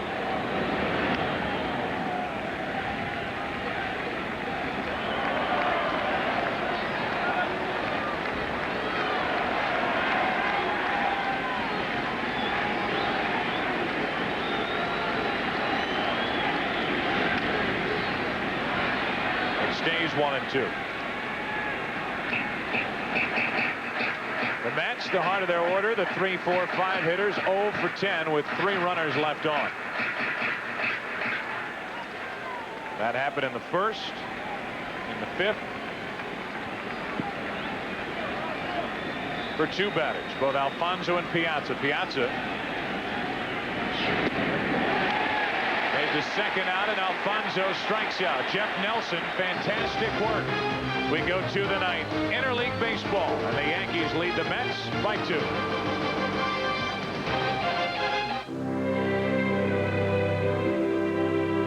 What do you want for your children? Better world? A larger life? At American General Financial Group, we help 12 million Americans build a life large enough to hold their children's dreams. With retirement services, investments, life insurance, and consumer loans. At American General, the future starts today. American General Financial Group. Live the life you've imagined. We're hitting the road with the Pepsi Challenge to see if people prefer the taste of Pepsi or Coca-Cola. For the longest time, I've been drinking Coke, so I'm pretty much a Coke fan. Do you think we could change your mind? I don't think so. I like that one. See which one you picked. Which one did you pick? The Pepsi. Can I have the rest? In taste tests nationwide, more people prefer the taste of Pepsi over Coke. So take the Pepsi Challenge and let your taste decide. Are you ready to see yourself as others see you? I didn't know it was so gray. Gray. Now escape that old gray look with new Just for Men. More than a hair color, it's the Rejuvenator. Just for Men shampoos away gray in 5 easy minutes and now has vitamins. It brings back a thicker, healthier look that's completely natural. I like what I see. Just for Men. More than a hair color, it's the Rejuvenator. We'll get him next time, Dan. It's a hot day, and I know... When it's time to cool down, don't get your emergency numbers confused. Remember, we're 7-Eleven. Summertime Slurpees. Oh, thank heaven. Uniroyal tires with nail guard seal most tread punctures. Instantly. Permanently. And repeatedly. Nail guard tires. Only from Uniroyal. Tired of summer reruns? Fox brings you the most original summer adventure yet. Can I help you? Opposite Sex premieres Monday, July 17th on Fox. Turk Wendell is now on the mound for the Mets, from Bobby Jones to Dennis Cook to Turk. 4-4, an ERA of 3.65, no saves, his 45th game as he deals a strike in at the knees to Brocious. The rest of the numbers: 41 strikeouts, 25 walks for the former Cub.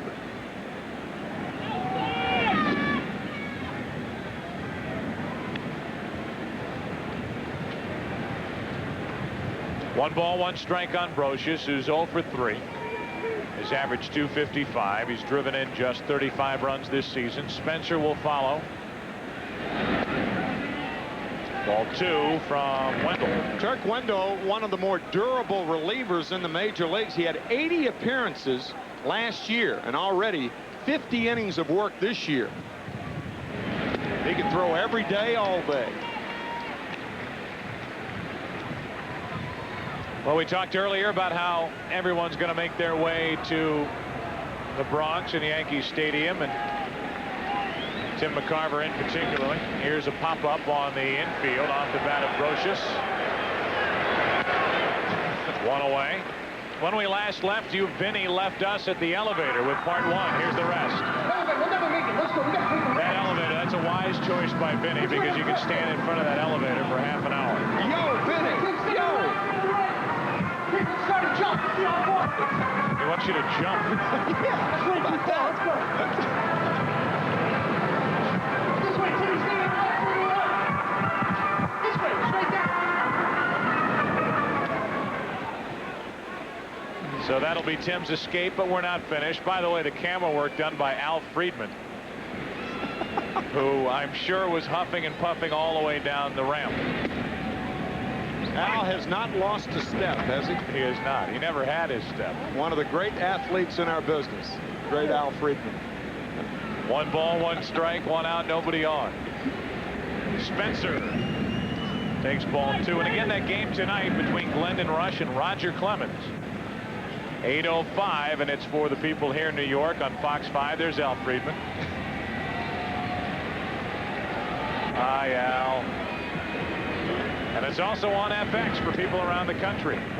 Tune in what should be a fun night at Yankee Stadium. 3 balls and a strike on Shane Spencer.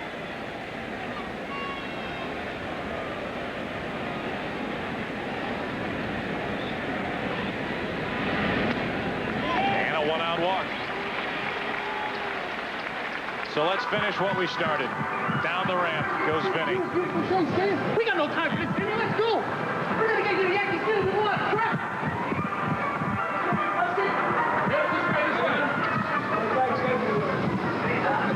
Finally. Where's your call? A guy like you don't have a limo? A guy like you don't have a limo. Nope, do not have a limo. Thank you, Vinny. There's the route. Shea Stadium in Queens to Yankee Stadium in the Bronx. Grand Central Parkway across the Triborough to the Deegan. Yep. 7 train to the 4 train. And where's your stop off tonight on your way to the Bronx? Astoria. About equidistant. Shea, the Bronx. About 4.5 miles from here. I've rehearsed that one too. No way. I'll be going by horseback, right? No car. First at bat of the day for Jose Vizcaíno, who took over at second base.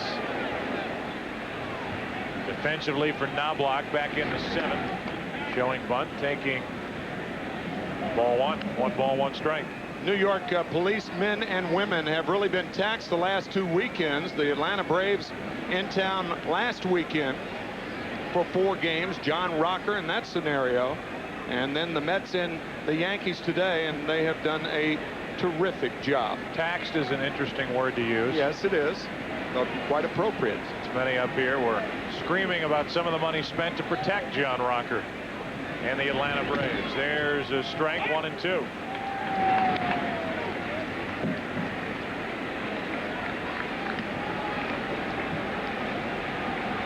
Mayor Giuliani, I'm guessing, is on the Yankee side.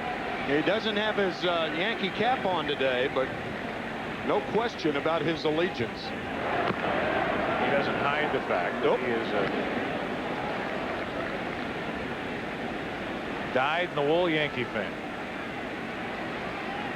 1 ball, 2 strikes, 1 on, 1 out. Vizcaíno hitting .262.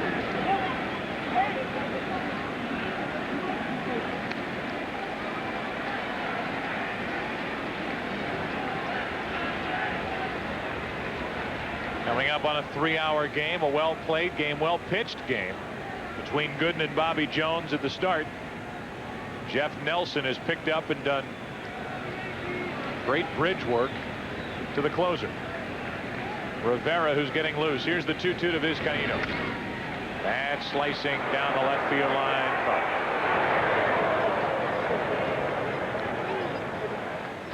Speaking of the men in blue, tonight, CY, the original is still the best. Where TV meets the streets on Cops. That helped put the nation's most vicious criminals behind bars on America's Most Wanted. It all starts tonight at 8 Eastern, 7 Central on Fox. Don't laugh. I'm sorry. 2 balls, 2 strikes, 1 on, 1 out. That's fine. The most vicious criminals. I was not laughing at the content there. I was just laughing at me laughing stumbling along through with you of your stumbling through that, which is okay. Got to get that in. I get to read that card every Saturday. Every Saturday. Couldn't do it. 2 balls, 2 strikes on Vizcaíno. Started the year with the Dodgers. Pretty handy player to have around.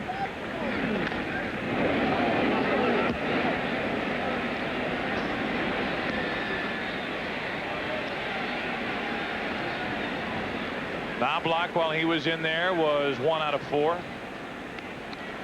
Again, in the end, unless this lineup filters down to Williams' spot, the number 4 spot in the lineup, his 17-game hitting streak will be Benito.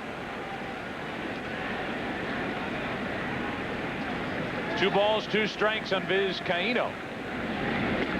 And Wendell doesn't get the call. It's a full count. That's a key pitch right there, because now with the count 3-2 and 1 out, Spencer will be off and running. Fastball just misses away. There goes Spencer. There's ball 4. It's 2 on, 1 out. Wendell's yelling at himself. You can hear him all the way up here. Back-to-back walks. The crowd groans, and in walks Derek Jeter. Don't forget, Game 2 of today's historic doubleheader continues tonight from Yankee Stadium as Roger Clemens and the Bronx Bombers host the Mets in the New York area. Catch the broadcast on Fox 5. Outside the New York area, tune into FX. Airtime is 8 Eastern tonight. Glendon Rush, a 6-game winner against Roger Clemens, a 5-game winner, but coming off a strong start. It'll be his 2nd since coming off the disabled list.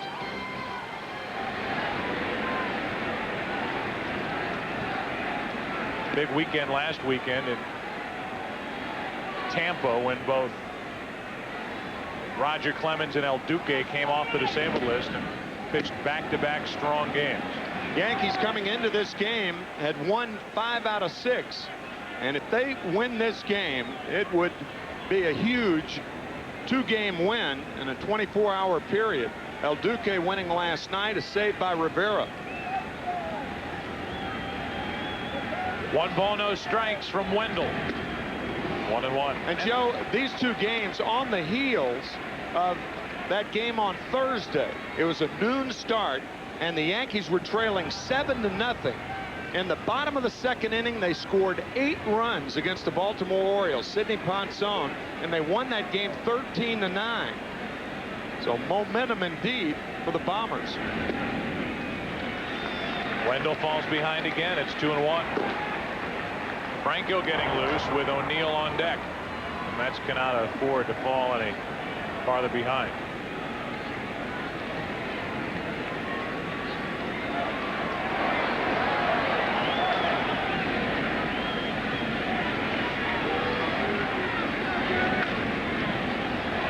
That's to the right side and out of play. The New York Mets, coming into this series, Tim, were largely regarded as the better team of these 2. Here are the Yankees on the verge of taking the first 2 games of this 4-game set, and they've been winning the battle for the back pages of the tabloids here. And now here are the Yankees, the world champions, 3 of the last 4 years,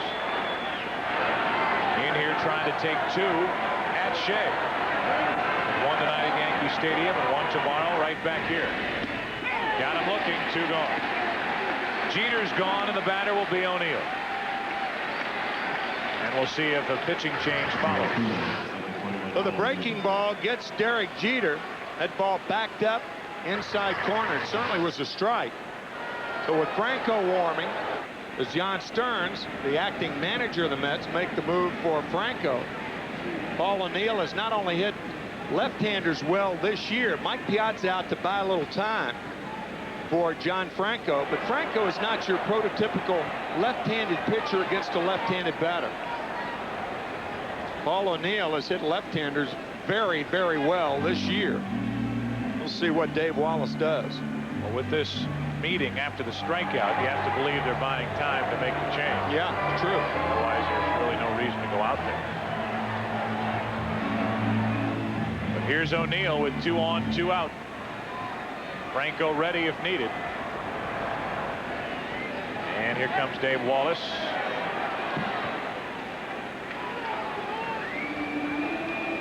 As this 9th inning has been thrown into low gear. Dave Wallace out to the sounds of organ music here at Shea Stadium. And now they're going to talk. How long does Franco need to warm up? Well, they'll probably wait until the home plate umpire, Dana DeMuth, goes out to the mound, or at least starts toward the mound, to make sure that Franco has enough time. And here comes Dana. At the earliest, this game is going to end about 3.5 hours prior to game 2 later today at Yankee Stadium. Here's Dave Wallace. I'm going to bring in Johnny here to get O'Neill out. I'm going to make Dana come out and get me, so stay here. All right? I'm going to give him an extra minute down there. So there you go. Straight from the pitching coach's mouth. Goodbye, Wendell. Hello, Franco. 2 on, 2 out.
The real reason that John Franco has a tough time against left-handed hitters is it takes away his best pitch. His best pitch is the changeup, a little screwball that goes down and away to right-handed batters. It has been suggested to John that he throw that more to left-handers, but it has been his penchant to throw the fastball away to O'Neill. O'Neill is a good hitter against left-handers because he keeps the shoulder in. But look for the fastballs to be in that area right there if you're Paul O'Neill. 2 on, 2 out. And O'Neill takes one outside.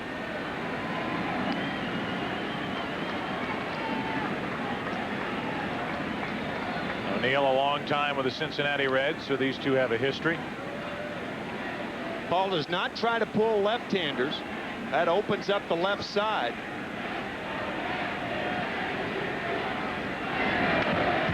Good swing. 1 ball, 1 strike. He was right on that. Yes, he was. More often than not, if the hitter fouls a ball straight back, he's on the pitch. And that pitch almost foul straight back. Paul, one of the few hitters who still puts tape on his bat. And it's done in an artistic way. Yeah, it is. It's not just tape the bat. Little X's and rings. A 1-1 with 2 on, 2 out. It's out of play for strike 2.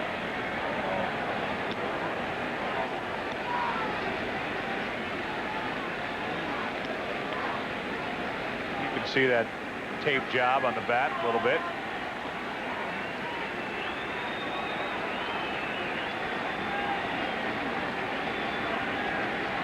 John Franco trying to keep this a 2-run game. In the bottom of this 9th inning, be Zeal, Payton, and Agbayani the scheduled hitters. You would have to believe that if any action happens, we'll see Matt Franco off the bench for the Mets. A 1-2 to O'Neill. 2-2.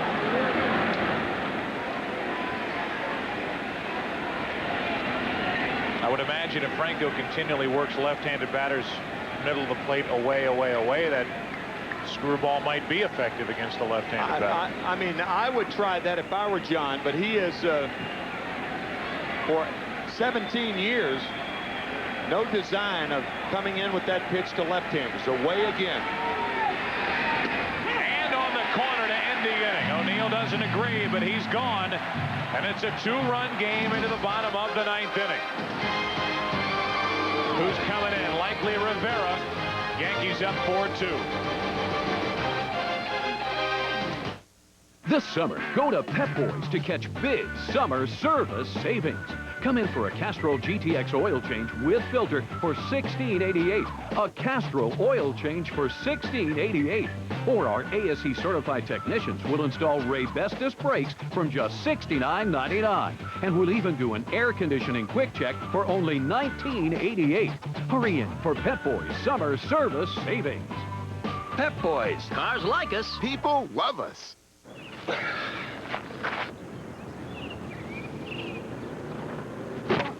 Still trying to make the major leagues? Log on to MajorLeagueBaseball.com to reach the major leagues every day. Video highlights on demand, live game audio. Make the moves in MLB's official online fantasy game. Grab the latest gear at the official store. MajorLeagueBaseball.com lets you be a part of the major leagues, and it may even help your game. Merhabalar. Yapılmakta olan ulusal dalgıçlık olimpiyatları için güzel şehrimiz Diyarbakır'a hoş geldiniz. Evet, yarışmacımız Yaşar yürüyor. Yaşar hazırlanıyor. Mükemmel bir atlayış. Atladı. Çok güzel bir atlayış. Herkes şaşkın. Atlayıştı. Evet, omuz ve baş sallama. Evet, ve Yaşar görünüyor. Who will be George W. Bush's running mate? We'll talk to one of the top candidates, Senator Fred Thompson. That's this week on Fox News Sunday. Check your local listing. Mariano Rivera takes over for the Yankees. A couple of blemishes this season, but he is still regarded as one of, if not the best in the game, as he brings to the mound his 19 saves. Saving his 19th last night, working the 9th inning. And it's very interesting that Joe Torre brings him in right here, probably thinking, hey, why save him for the night game when I may not have a chance to use him tonight? So why not bring him in right now? Jeff Nelson did a very, very good job. But if the Mets are going to come back, they're going to have to come back against the best in the business. Zeal last night singled with 2 out against Rivera. And he'll try to get something going for the Mets here in the 9th inning with The Yankees up by 2. 4-2. Hits are even at 6 apiece. The Mets have 2 errors. The Yankees none. Zeal has been heavily involved in this game. 1 obstruction call, 1 interference call. And he takes a strike from Rivera.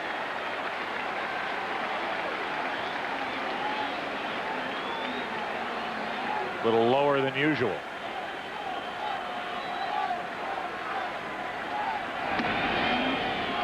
One ball, 1 strike. Sometimes it's not the speed of the pitch. It's how the ball darts through the strike zone. It's what the hitter feels when he makes contact. And I don't care what the radar gun says.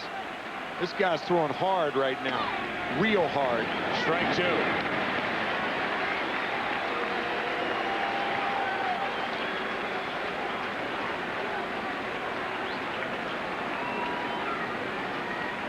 Zeal 2 hits today, a double in the second. Scored 1 of the 2 Met runs. Just off the corner, 2-2.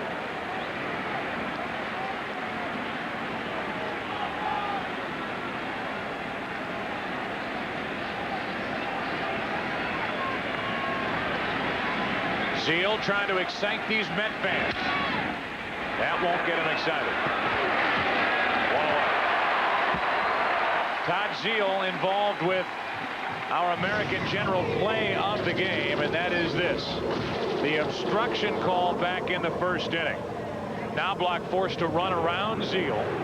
First base umpire Rob Cook called obstruction and awarded Knobloch second base, which put an error on the record of Zeal. An argument ensued. The game is being played under protest, don't forget. Bobby Valentine was ejected. Later in the game, Zeal running the bases was called for interference. 1 out, nobody on, and Payton strike 1. And since that was the first pitch of the game and sold very well that interference call by Lee Mazzilli, the first base coach, because that was the first pitch of the game, if the protest is upheld, and it probably won't be, they're rarely upheld, occasionally, but rarely. But if it is, this game will be replayed. If it isn't, this game will be a win for Dwight Gooden. Right. That's strike 2. And if Gooden gets the victory for the season, he'll be 3-3.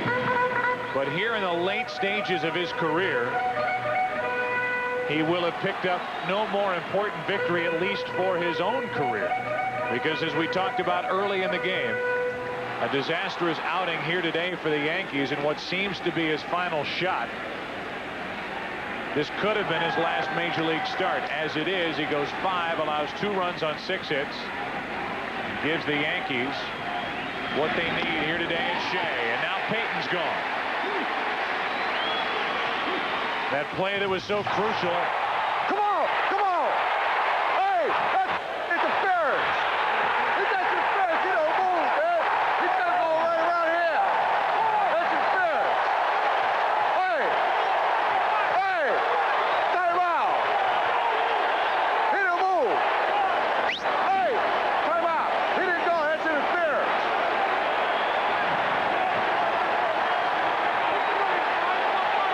Stay there! You stay there! Lee Mazzilli like a police officer on 5th Avenue. Stay right there. You could see clearly Rob Cook, the first base umpire, had no intention of calling interference until it was pointed out to him rather strongly by Lee Mazzilli. 2 out, nobody on. Agbayani strike 2, and the Yankee fans believe this is a victory today at Shea.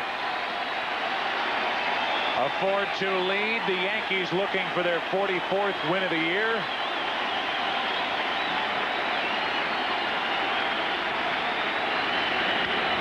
Agbayani pops it up. Vizcaíno and the Yankees now lead the Toronto Blue Jays by 1 full game in the AL East. And Dwight Gooden, when he needed it, gets a win here at Shea Stadium on that mound. That mound where he had one triumph after another, one success after another, a 19-year-old, the Rookie of the Year, the Cy Young, perennial all-star, and he pitches today for the Yankees here at Shea. First time on that mound since 1994, and he did what he had to do. Pitched a no-hitter for the Yankees back in 1996, and I would say that Doc would probably tell you that today was a bigger win for him. With Laney Witt,